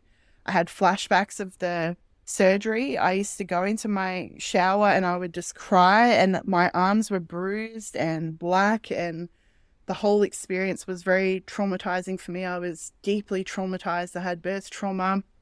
I was depressed. I was in hell. It was 6 months of hell trying to recover from that experience. And when I spoke to my doctor, they always said to me things like, well, it could be worse, just be grateful you've got a healthy baby. And they have no trauma training. They don't understand. They just want to push you to move forward, which is the worst thing you can do to somebody who's experienced. Not acknowledge and hear them and show compassionate love to a person. So every time I tried to seek help, I was basically told that my feelings were invalid and that I just needed to get on with life and just move on like everyone else. And I was a knowledge seeker, and I was trying to figure out what happened. And so I did that for the next 3 or 4 years. Wow. Yeah, that birth story definitely has lots of ups and downs, because there's the positive parts of like you actually spontaneously starting labor and then being able to advocate for the providers to not come in the room in the beginning, and then it sounds like once the intervention started, it was a snowball of, oh, let's go ahead and break this 4 bag of water when really it was all of your water. And from there is when everything kind of changed. And I will say that those contractions after your water breaking are absolutely insane. Yeah. I can attest to the intensity of those. But I just want to say, like, how awesome of you to still advocate so strongly for yourself with how strongly they were pushing against you. Because it was you against the world at that point. Yeah. And your drive and passion to truly try so strongly to have a vaginal birth, you were pushing for that. And that's amazing. I'm proud of you for doing that, because that's... I'm proud of me too. Yeah, you definitely should be. That takes a lot, and it's exhausting. Yeah. And so for you to reach that point and just say, fine, you know, like, you can only fight for so long. Yeah. And yeah, and then to experience the type of cesarean that you had is very traumatizing, with it turning into an emergent situation. I would be curious to hear how your husband felt at that moment. Probably shocked and confused and sad and not sure what the heck is going on, because not getting any updates, you know? Yeah. My husband's an interesting person in that he's not very connected to his feelings and emotions, so he can't articulate how he feels. And I've asked him many, many times, and I said, were you worried about me? Like, your wife, the love of your life, could have died. And I've heard men that they're panicked. He's like, I was just sitting in the room with the baby. He doesn't even know what he was thinking. He would have been, he can't articulate, but he would have been so stressed. But I think I am such a feeling person. My husband and I are on complete opposite ends of the spectrum. I'm such a feeler, like over feeler. Like, I feel things so deeply. And then my husband's like the complete opposite. So he's a really calm and placid person. I'm like a highly excitable, love life, living life to the fullest. And together we like make this perfect, because we pull each other into like the perfect person. And like, so he wasn't able to articulate how he felt until a couple years after our free birth, because and even after, it was a couple years after that he was actually able to articulate how healed he had felt, but he wasn't able to put it into the words of feeling healed. It was he felt like he had a better connection and bond with our child after that experience. And so I think maybe in 10 years' time, or if he learns how to communicate a little bit more of his emotions, that'll be interesting. But for me, I think it would be scary, right? You're left in this room. Nobody tells you what's happening. You don't even know what's happening with your wife. And it was 4 hours that he was in there with this baby. The only time they came in was to try to give the baby formula. And I'm really proud of my husband. He advocated and said, my wife's breastfeeding, because I took breastfeeding classes when I was pregnant, and I was like, I'm breastfeeding. She's never having a bottle, blah, blah, blah, blah, blah. And he said, my wife's breastfeeding. And they said, well, your wife had GD, so can we check the baby's blood glucose? And if she's fine, then that's fine. And that everything was fine. So he just used his pinky and she sucked on that the whole time. And they just sat in this dark room together, and that was it. It's weird, right? That is weird, but also at the same time, I understand the priority, like who was the priority in the situation, you know, like you were on the table at risk of your life. Yeah. And so they're more worried about you in that instance, which makes sense. Yeah. So you did mention breastfeeding. Let's briefly chat about how your breastfeeding was with Annie. Was it different than with Rosie? Annie's a very different person to Rosie. She's much more patient and calm. And I knew what I was doing this time. So I knew all the mistakes I'd made. So we breastfed, and she breastfed for 12 months until she decided she didn't want to breastfeed anymore. And she had some lip and tie issues that I went and got sorted, because that was a very challenging situation. There was some slipping and clicking and all this sort of stuff. So we ended up getting those lasered.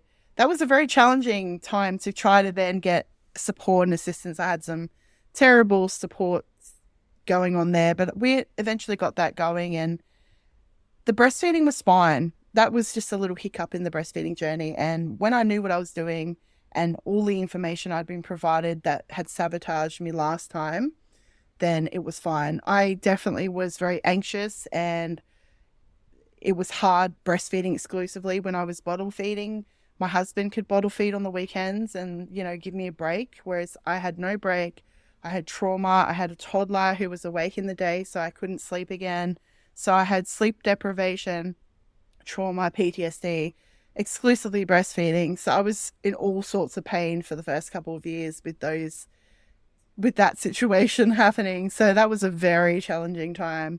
And the way that I pulled myself out of that, because I wanted to pack my bags and never come home. Like, I was in my mind, the piece for me was packing a suitcase, getting in my car and never coming home, because I just wanted to escape this.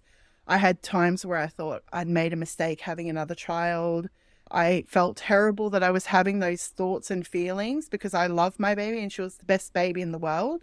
She was such an easier baby than my first child, who was an easy baby anyways. I say to her now, you were my easiest baby. Even though they were all three easy, she was just so much more chill and placid. And I was saying, like, she didn't deserve that. She didn't get the same from me as what Rosie got. Rosie would wake me up at 4 o'clock in the morning and I'd be like, the birds were singing, hello, darling, let's watch TV together and, let's wave daddy off at 7 a.m. and we'll go back to bed and snuggle and everything's like amazing. And with Annie, it was like, I've got this toddler that's screaming and I can barely survive myself, let alone looking after two children who needed me so intensely. And again, I had no village around me. I hadn't learned the skill set yet. So this is where I trained as a postpartum doula and I started to learn all of the things. And this is where I started to teach other women. So the way that I learn the best is through teaching. So I get the information, then I teach. So as I'm teaching women to be in space of integrity, I'm also doing the things that I'm telling them to do. Mm-hmm. So we're doing these things together. You're in it together, yeah. In it together, creating the village and growing as a person. Yeah. Oh, wow. Yeah. I commend you for that, because it's hard to do alongside others that are doing, because you're giving to support them as well. Yeah. Does that make sense? Yeah. So, like, giving, knowing that you have to work on it yourself while teaching others and bringing them up is also bringing you up, but it's hard to give while doing that. So I commend you for that. It's easy for me to give because I have a story that working hard is admirable and makes you a valued person. So I've done a lot of work over the last few years. I understand my push was I got validation from helping other people and supporting other people. And even if it was at my own detriment. So I was up to midnight, 1 o'clock, 3 o'clock, doing my website, doing all this stuff because I had to help other people because they couldn't go through what I went through, because I would never want any other woman to suffer like I did. And I wanted to share all my wisdom so that women know, so they don't get fooled like me. That was my driving force. And that filled me up so much and kept me alive. But I understand that that was a story that I'd grown up with as well. And I've been a rescuer my whole life, growing up with alcoholic parents. It was my responsibility to look after my sisters. So there's a whole complex thing that was happening there that I have reined in and working towards looking after myself now and not sacrificing myself to the detriment, because I want to be able to continue giving for the rest of my life in a safe and, nurturing way. Yeah, I can actually relate to that because I am also very much a giver in that way.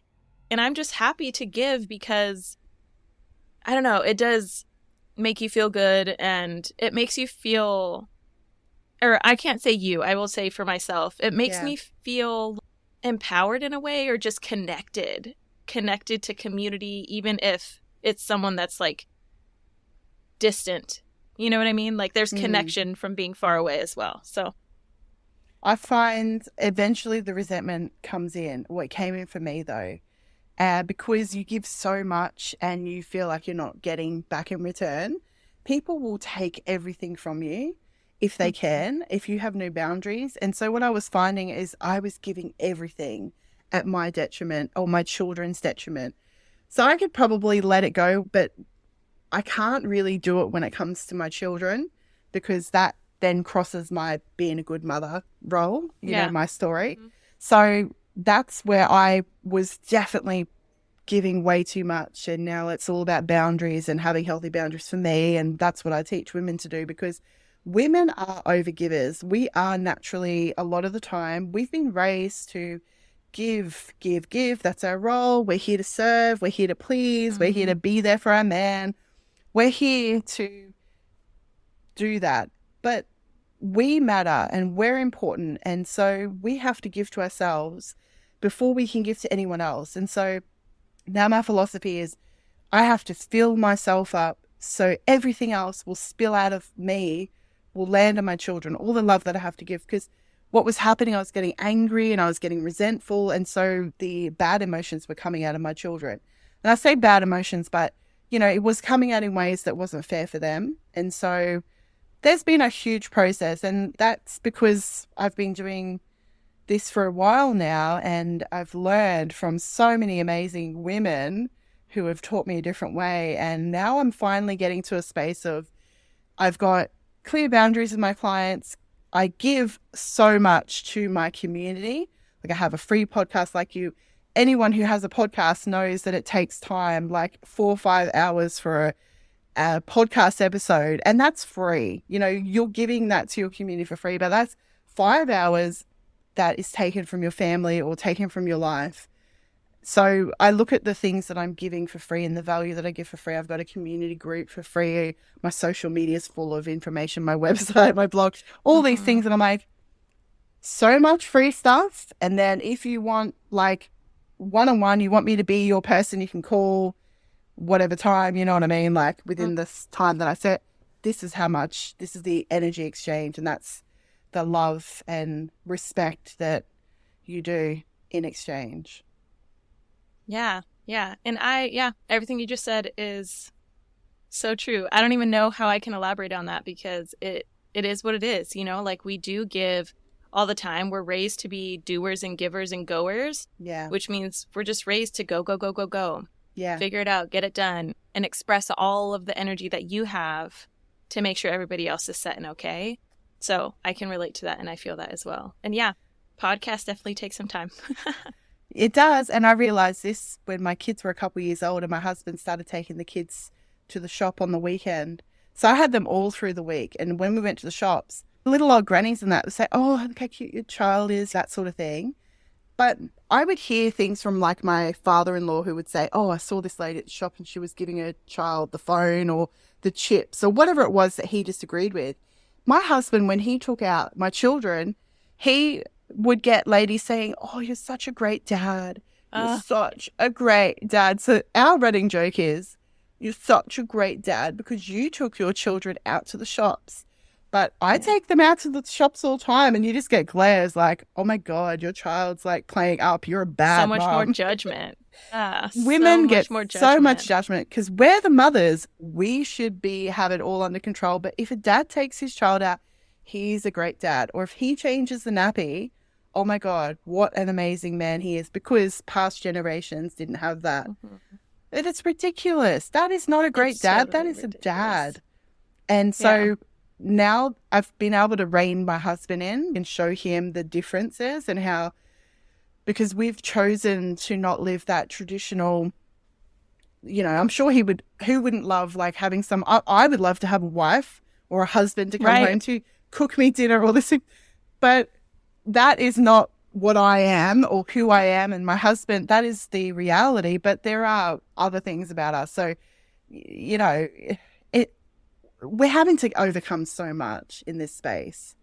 And this, as I say, it's not something that we learn overnight. It's something that like we have to walk through and learn from other women and implement, because we don't just have one conversation with our husband. He's like, sure, I hear you. I'm going to change every way that I thought this was going to go down.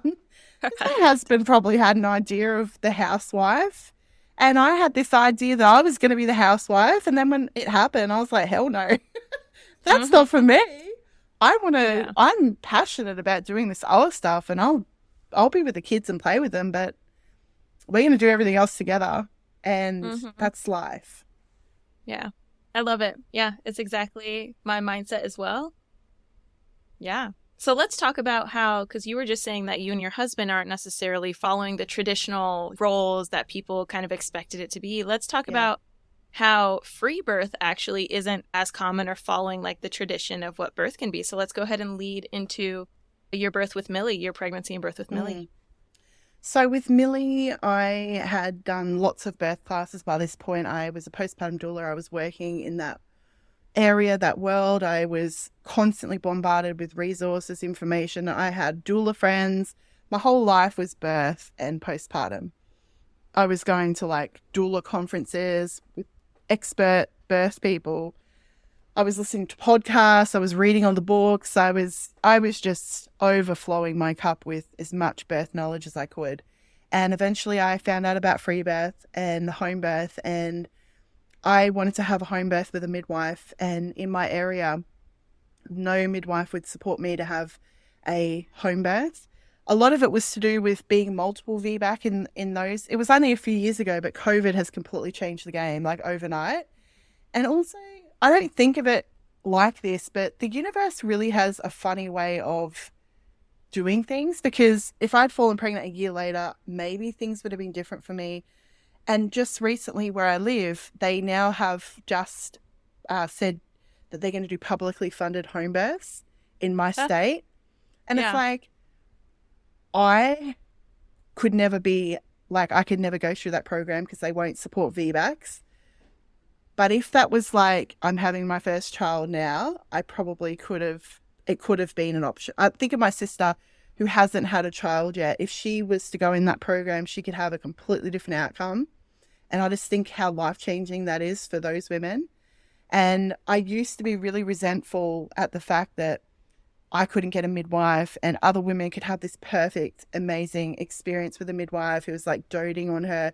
I was very, very vulnerable. I was very broken and sore, and the whole world had turned their back against me. I had nobody really who was willing to stick by me. So the birth community was all like, home birth's amazing, midwives are amazing. If you get a midwife, you get this, continuity of care. They're amazing. They care about you. They believe in physiological birth. And I couldn't get that. In fact, when I decided I was free birthing, because that was my safest choice in my mind, I think it was the safest and best choice for me based on my experiences. I'd made a choice not out of fear of birthing in the system, out of complete logic of, I've been through this path before, look what happened. They're never going to support me. I now have 2 cesareans and a special scar. So if they were petrified of me having a VBAC, which is ridiculous, it's a VBAC, and there was nothing special about me. Now I was told by some of the midwives I'd met in the community, like, they're going to be petrified of you. And I thought, that's not a great way you don't want to birth with people who are petrified. Also, I'd be birthing with people who don't understand physiological birth, and I wanted to have a physiological birth. I also wanted to birth in a birthing pool, and they wouldn't let me in the birth pool because I was over 100 kilos, which is ridiculous. So free birth was the thing that I was planning for, and my husband was actually the one who I'd been listening to podcasts, and he learns a lot through me telling him. I'm a talker, so last night he quoted something to me, and I said, it was about finance. I've read like over 25 finance books last year, and he's like, blah, blah, blah. And I was like, you only know that because I've told you everything I know. And he's like, yes, that's true. And I was like, don't you try to be all smart to me. I'm the one who taught you that. And he listens to me at least. It gets into his subconscious mind. So he would listen to me listening to birth stuff, and he'd be in the kitchen cooking, and he'd say, well, if they just let her go longer, then she would just have that baby, or if they didn't do this. And so he was becoming an expert and, you know, knowing this information without actually sitting down and listening to it like I was. And I would just tell him everything I learned. There's this lady and she had 7 C-sections, and she, you know, and just, I get, because that's my excited side coming out, and he's like, oh God, here we go again. It's been since 2017 and I will not shut up. I'm like, I'm going to do this VBAC membership and I'm doing it. And he's just like, and then the other day he said to me, I'm thinking about for my shed. And I'm like, is this what it's like when I talk to you all the time about birth? Because you're talking to me about this shed and it's really boring. And it's like, yes. But he believed in me. He believed, even though I had proved that I wasn't able to vaginally birth, you know, to the world, a lot of the time they saw that as proof that I was the problem.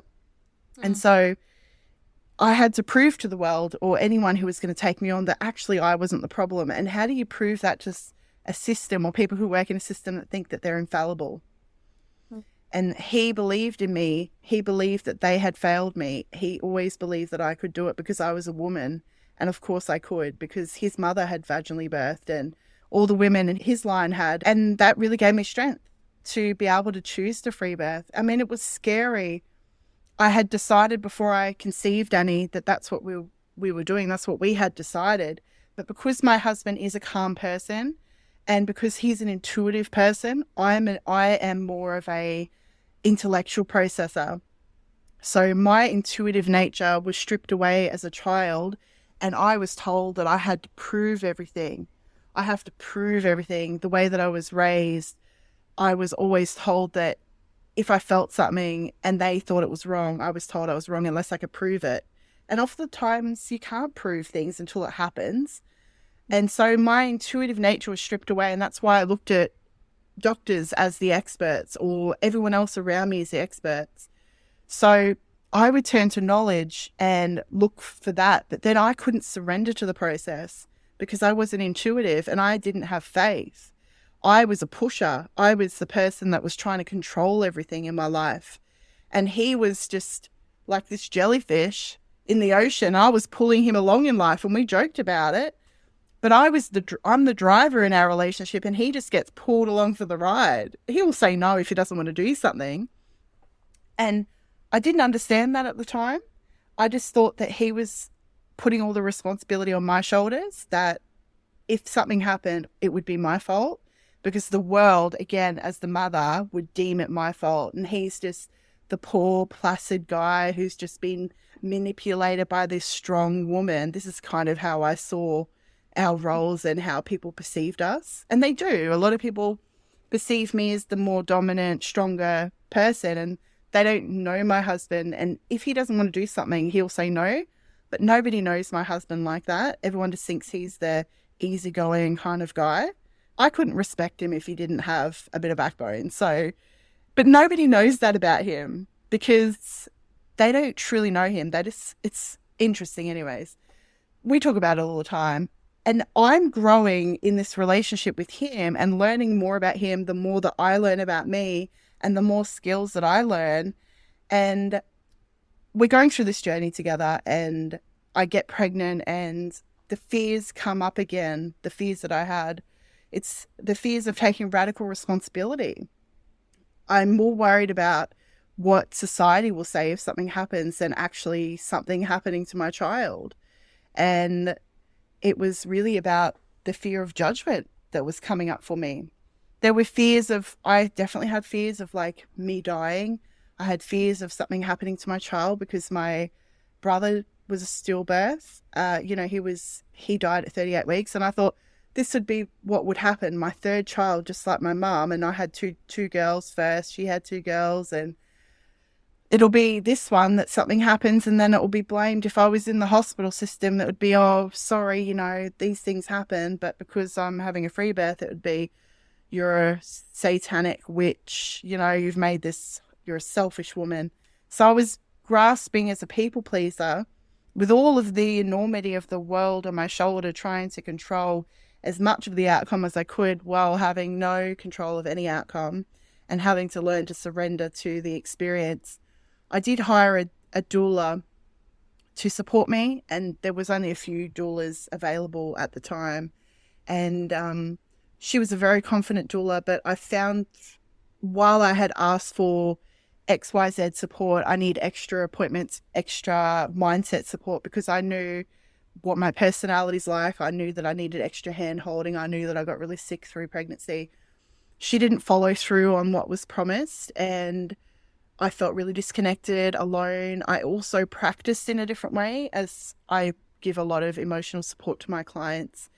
And she was a different personality type to me as well. So I had picked someone because they were confident, because I wanted somebody who was confident in free birth, because you want someone confident. But I wasn't getting the emotional support. So I felt really robbed again. I felt really vulnerable, and I spent a lot of that time crying and wondering, am I going to call this person to my birth, because I'm getting really resentful and angry, and I didn't have the skill set to kind of have a conversation or whatever at this point. But I did end up hiring another doula who was trained under her to support me. I think it was more of a, like, she was getting her training up, so I didn't hire her. She was a student.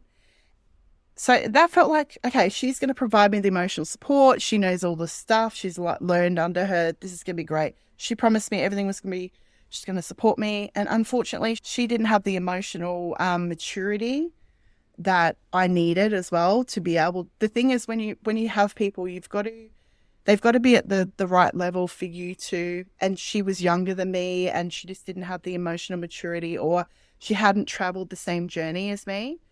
And I found that there was definitely a breakdown there, whereas I couldn't rely on her the way that I had hoped. And I think that's what happens when we are so passionate about explaining what doulas are, but we don't actually articulate and share that every doula has their own personality.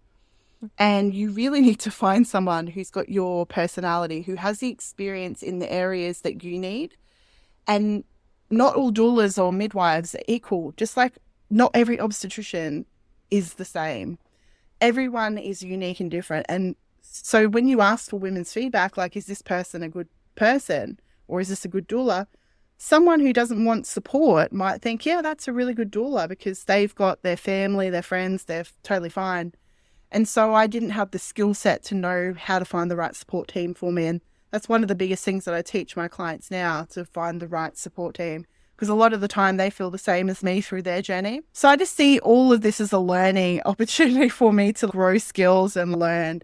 But I ended up going into spontaneous labor. Well, my waters broke at 4 a.m. I was 38 weeks, so this is the earliest I've ever gone. I was induced at 38 weeks of my first, and they couldn't pry the baby out of me. I went at 40 weeks of my second, spontaneous, and with my third, I was 38 weeks, and the first time my waters broke. So as we know, the waters breaking can be very painful, and I went straight into pain. A lot of pain. I was expecting that it was gonna be intense, but it would like work up like the last time that I had. But this was very painful, and I was not coping. I didn't know how to. I was on the bed, I was on the toilet, I was breathing, it was a lot. I called my doula to come down as quickly as possible, because I needed that womanly support. And I worked through about 4 hours of really painful contractions where I was just thinking, this is insane. Like, what kind of person does not get an epidural? Or I'm thinking a repeat C-section would be pretty peaceful right now compared to this, because this was extreme. And I'm deep breathing, I'm listening to my visualizations, I've got my affirmations on the wall, I finally get into the water, I'm trying to ground my energy. My sister came and picked up my kids, starting to ground, and then all of a sudden it just disappears, and I'm just in this serene peace and calm. And my body starts pushing like every 3 contractions. And I'm like, okay, fine. I had this strong belief in physiological, instinctive birth. I'm allowing my body to do what it needs to do. I'm getting into comfortable positions for my body. No one's coaching me. I'm just doing what needs to be done. This is my birth philosophy. And I went about 10 hours more of labor, and I'm doing this huge push of like every 3 or 4 contractions, this huge big poo is coming out. And I'm thinking, oh my God, this is huge.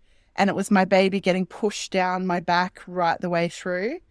And I could feel her coming down. But at this time, I logically don't know how to make sense of this. So I'm like, I'd been pooing the whole time. So I'm just like, this is a huge poo coming.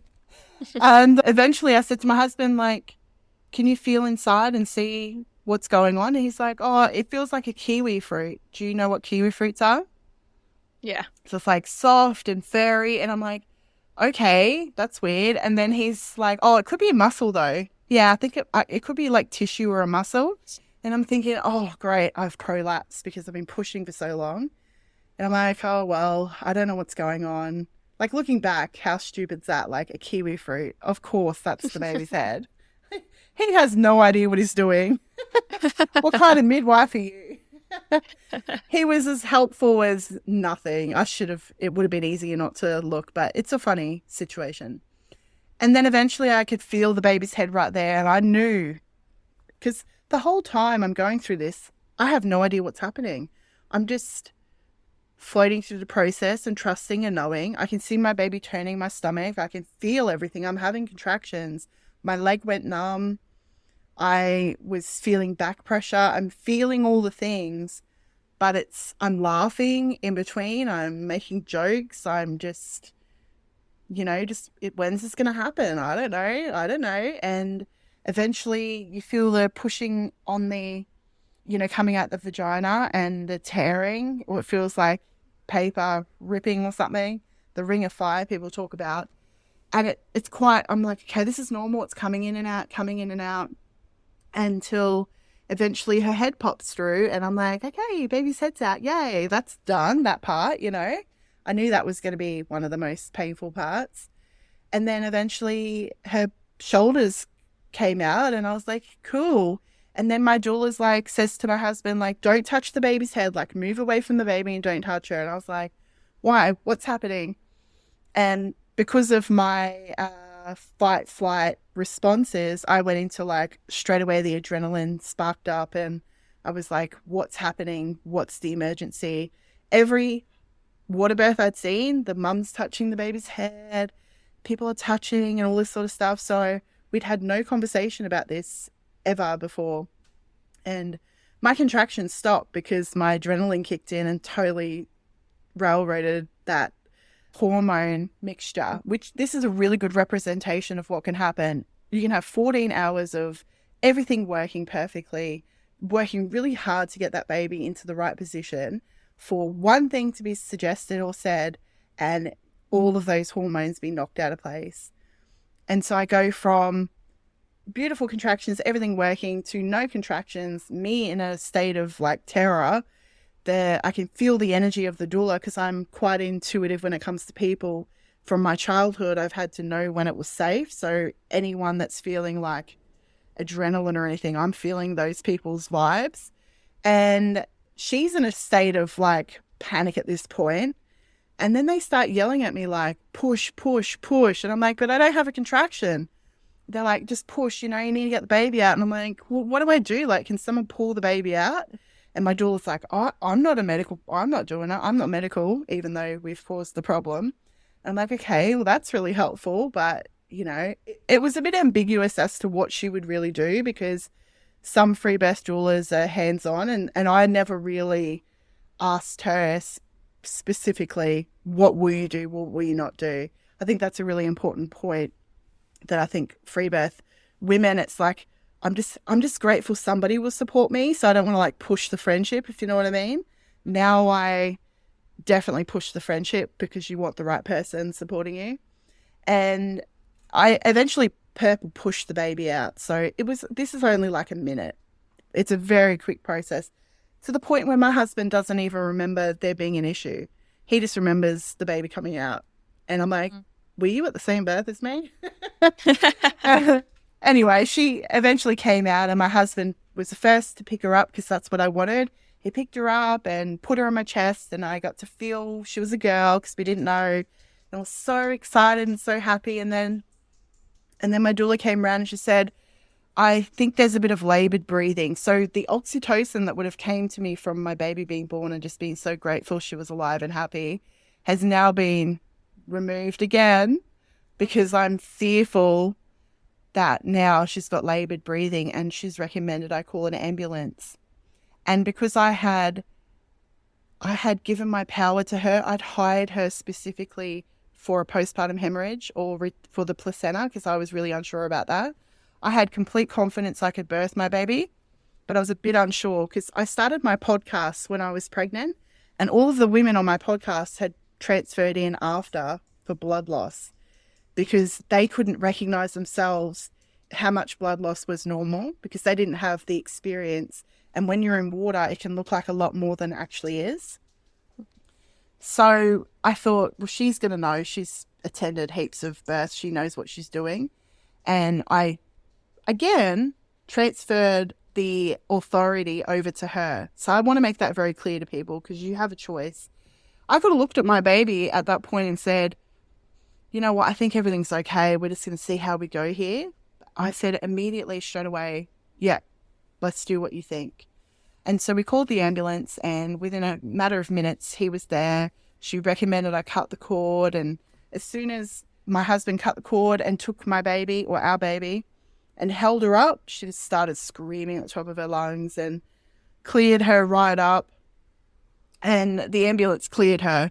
But then what happened was it was a worry. There was a lot of blood in the pool. Is my placenta come out? The attention's then on me. And so 3 ambulances later, because that was the protocol, by that point I'd lost so much blood. They needed to get somebody with blood. There was so many people in my space.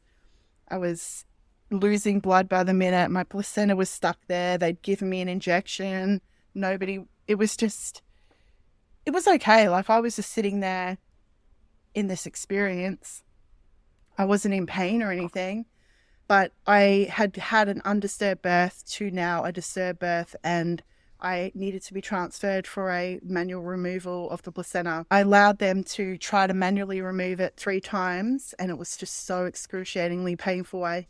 I withdrew my consent and I requested be put under to them manually do it in surgery and that's what happened. And then I woke up in the ICU because I'd lost a bit of blood and my blood pressure went down really low. And then I graduated out of there, but my baby had been put in special care because my husband had consented when he'd gone to the hospital. They said, oh, we better take the baby. And we went through a bit of fiasco with her being in special care. It's pretty common for them with home birth babies or free birth babies especially that they are freaking out that you haven't had prenatal care. I had all the prenatal care that you can with a GP, but they don't acknowledge it unless it's like in their system and they've, so they're freaking out like anything could be wrong with this baby. And before you know it, she's got antibiotics in her system. She's on a CPAP machine, which I think it was borderline whether she actually needed that. But with that came the knock-on effect of, because she's got the CPAP, they put glucose in her system. So now we're worried that if we take her off the glucose and we don't see how much formula she's getting, she could drop in her sugars. And so we want you to formula feed her and all of these cascade of interventions. So I feel like I've had the full plethora of experiences. The only thing missing is probably like breech delivery and twins. I've had special care now. I've had all of these things happen. I think, why did you have to do this to me, universe? Like, why couldn't I have just been crawled up in bed with my baby? But I use this now to be able to teach people what can happen so they can advocate, they understand what's happening. And also I think that my empathy and compassion can, I feel what I know what it's like, so I can relate to that experience. So that's my positive spin. But again, it's like the last birth, I had 14 hours of positive amazingness that then was tacked on with a bit of trauma not from the birth, not from the transfer, because they treated me so well. I advocated for myself really well and they respected my wishes, but from my child be separated and me having to fight to get to see her and all of that sort of stuff.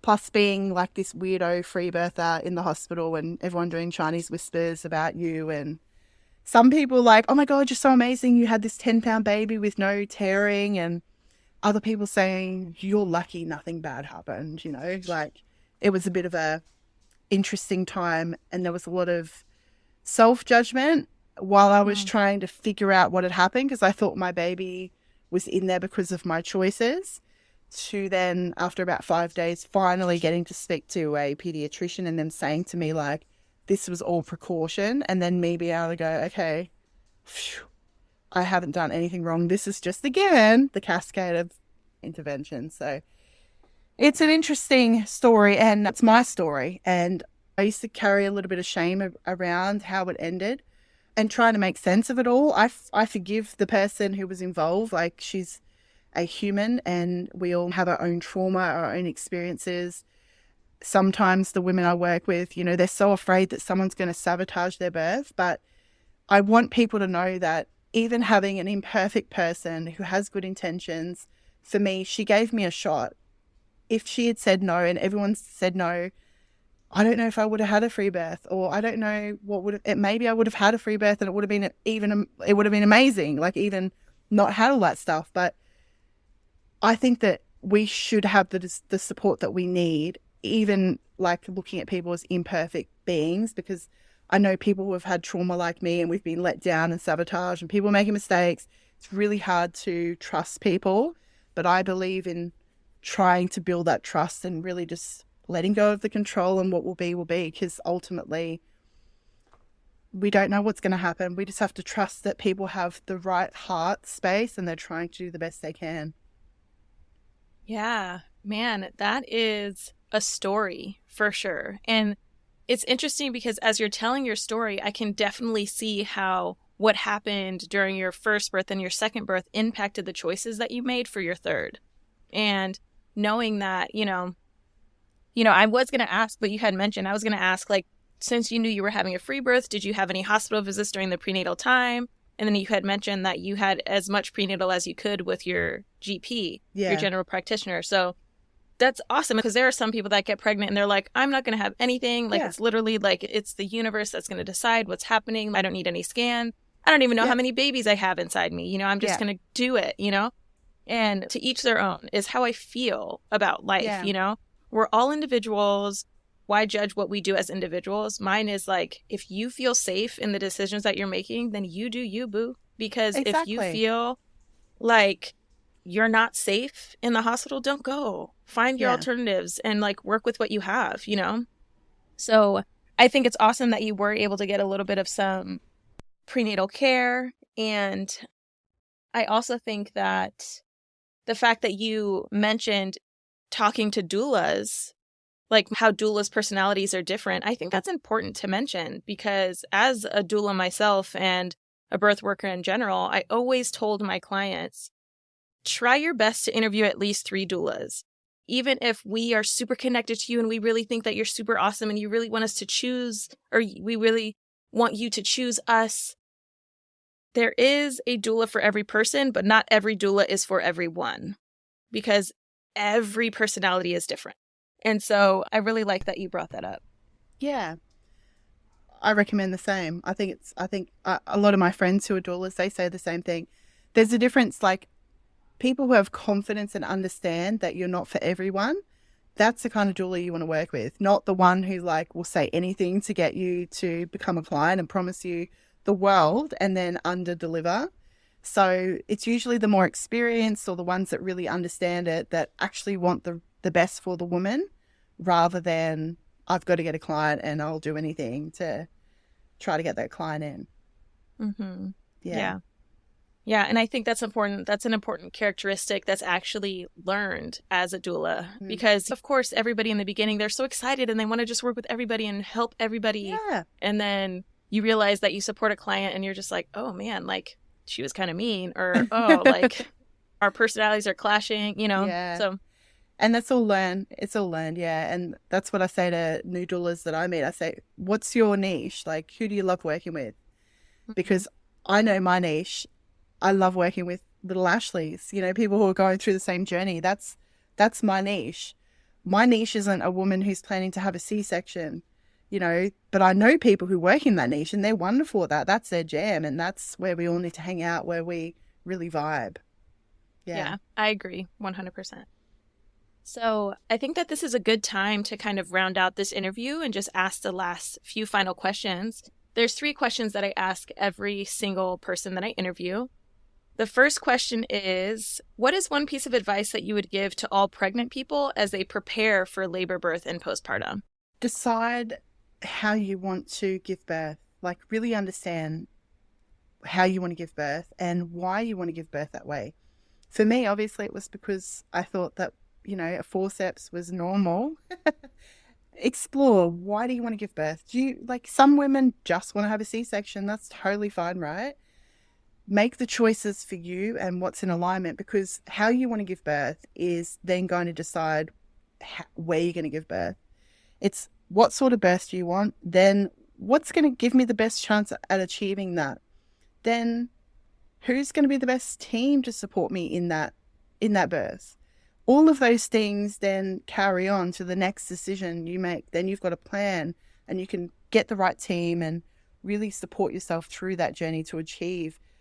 If you, like me, go into a space where you're not going to be supported, there's less than a 1% chance that I'm going to be able to give birth and in that situation with the skill set that I have. That's not a high chance of having a vaginal birth, which is what I wanted to achieve.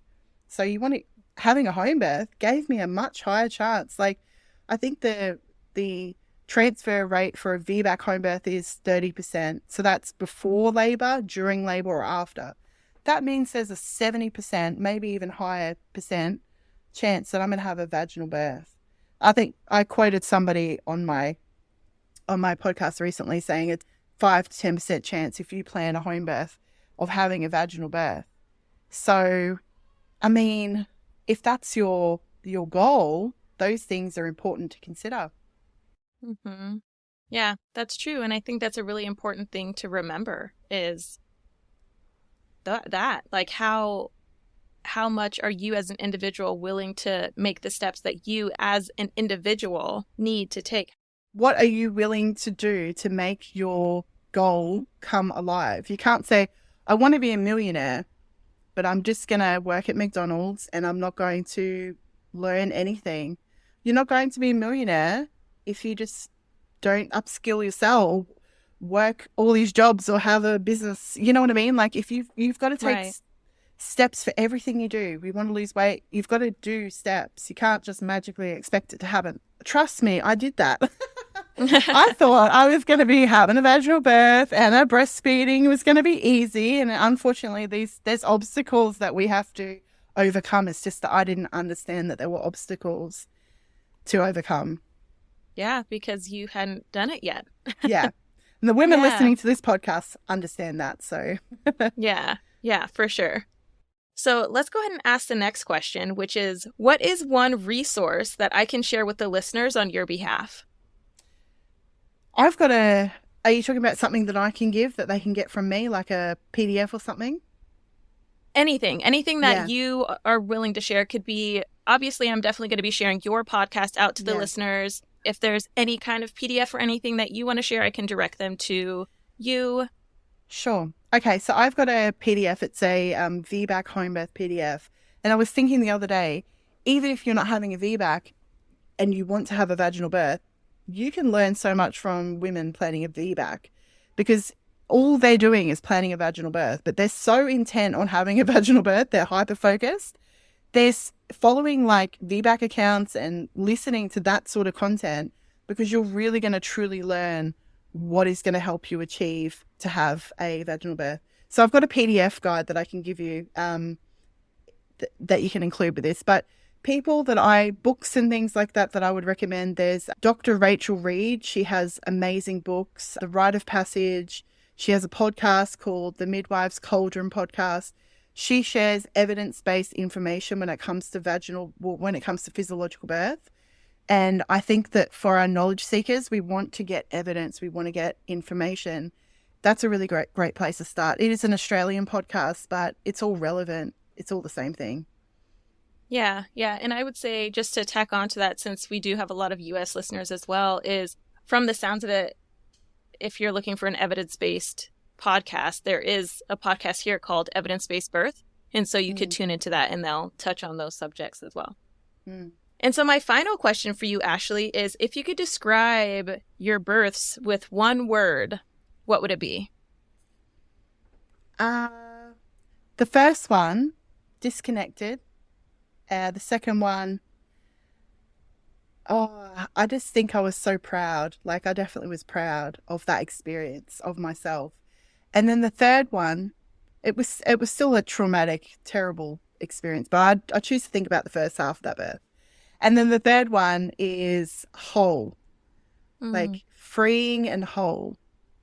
It's hard to explain. If you haven't had a C-section and then you go on to have a vaginal birth, I just felt so whole that I didn't have a big cut across my stomach. I felt completely whole. Every part of my soul had come back into my body, and I just felt this is who I am.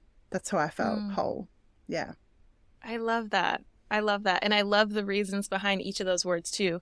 And I think that it's definitely fair, even if your birth didn't go as planned, to feel proud and to think of the positive aspects of your birth, because nobody wants to look back at their birth and be like, all the trauma, even though it was there. You want to try to find the silver lining or find the positive things that did happen, if there are anything that you can pull out, and connect with that, because it's a huge, huge, huge life-changing experience. And yes, I'm not saying ignore the trauma, because the trauma is there and deserves to be worked through, and it's part of your story, and it's part of how you parent and how you look at yourself as a parent. And it's part of the foundation that you create of parenting that individual, because it has such an impact on your emotions and hormones postpartum. But I love all of that. I love it all. So thank you, Ashley. Thank you so much for sharing your stories with me. And thank you for being flexible and helping us navigate this time zone difference, because you're 17 hours or now 18 hours ahead of me, because we have daylight savings and you do not. So there was a little bit of confusion on my part for the start of this interview. So thank you so much for being flexible and sharing your stories with me. I truly, truly, truly appreciate it. Thank you so much for listening to me, for holding space, and for sharing my story on your amazing podcast. Yeah, absolutely.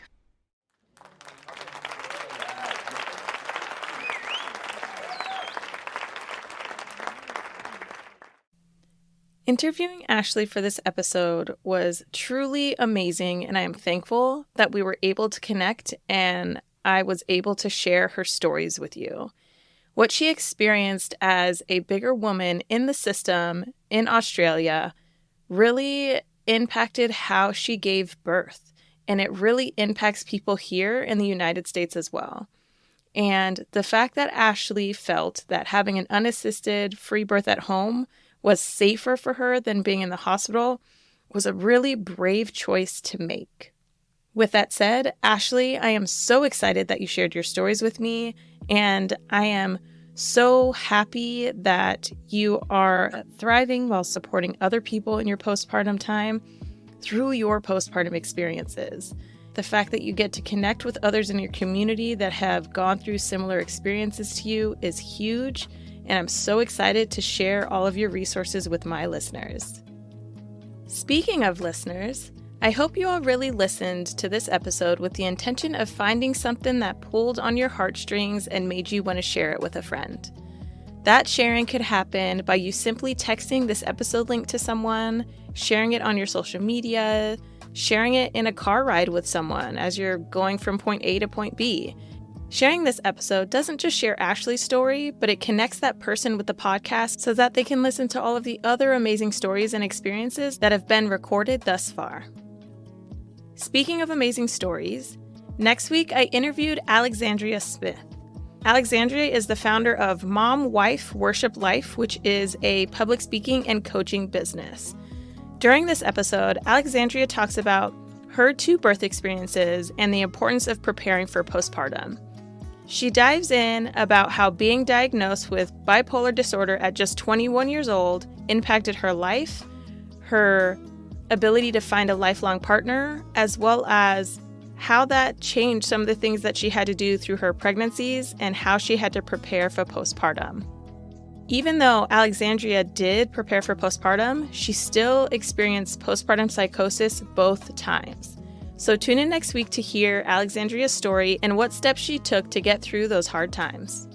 And don't forget to follow me on Instagram at Birth As We Know It Podcast. All right, bye for now.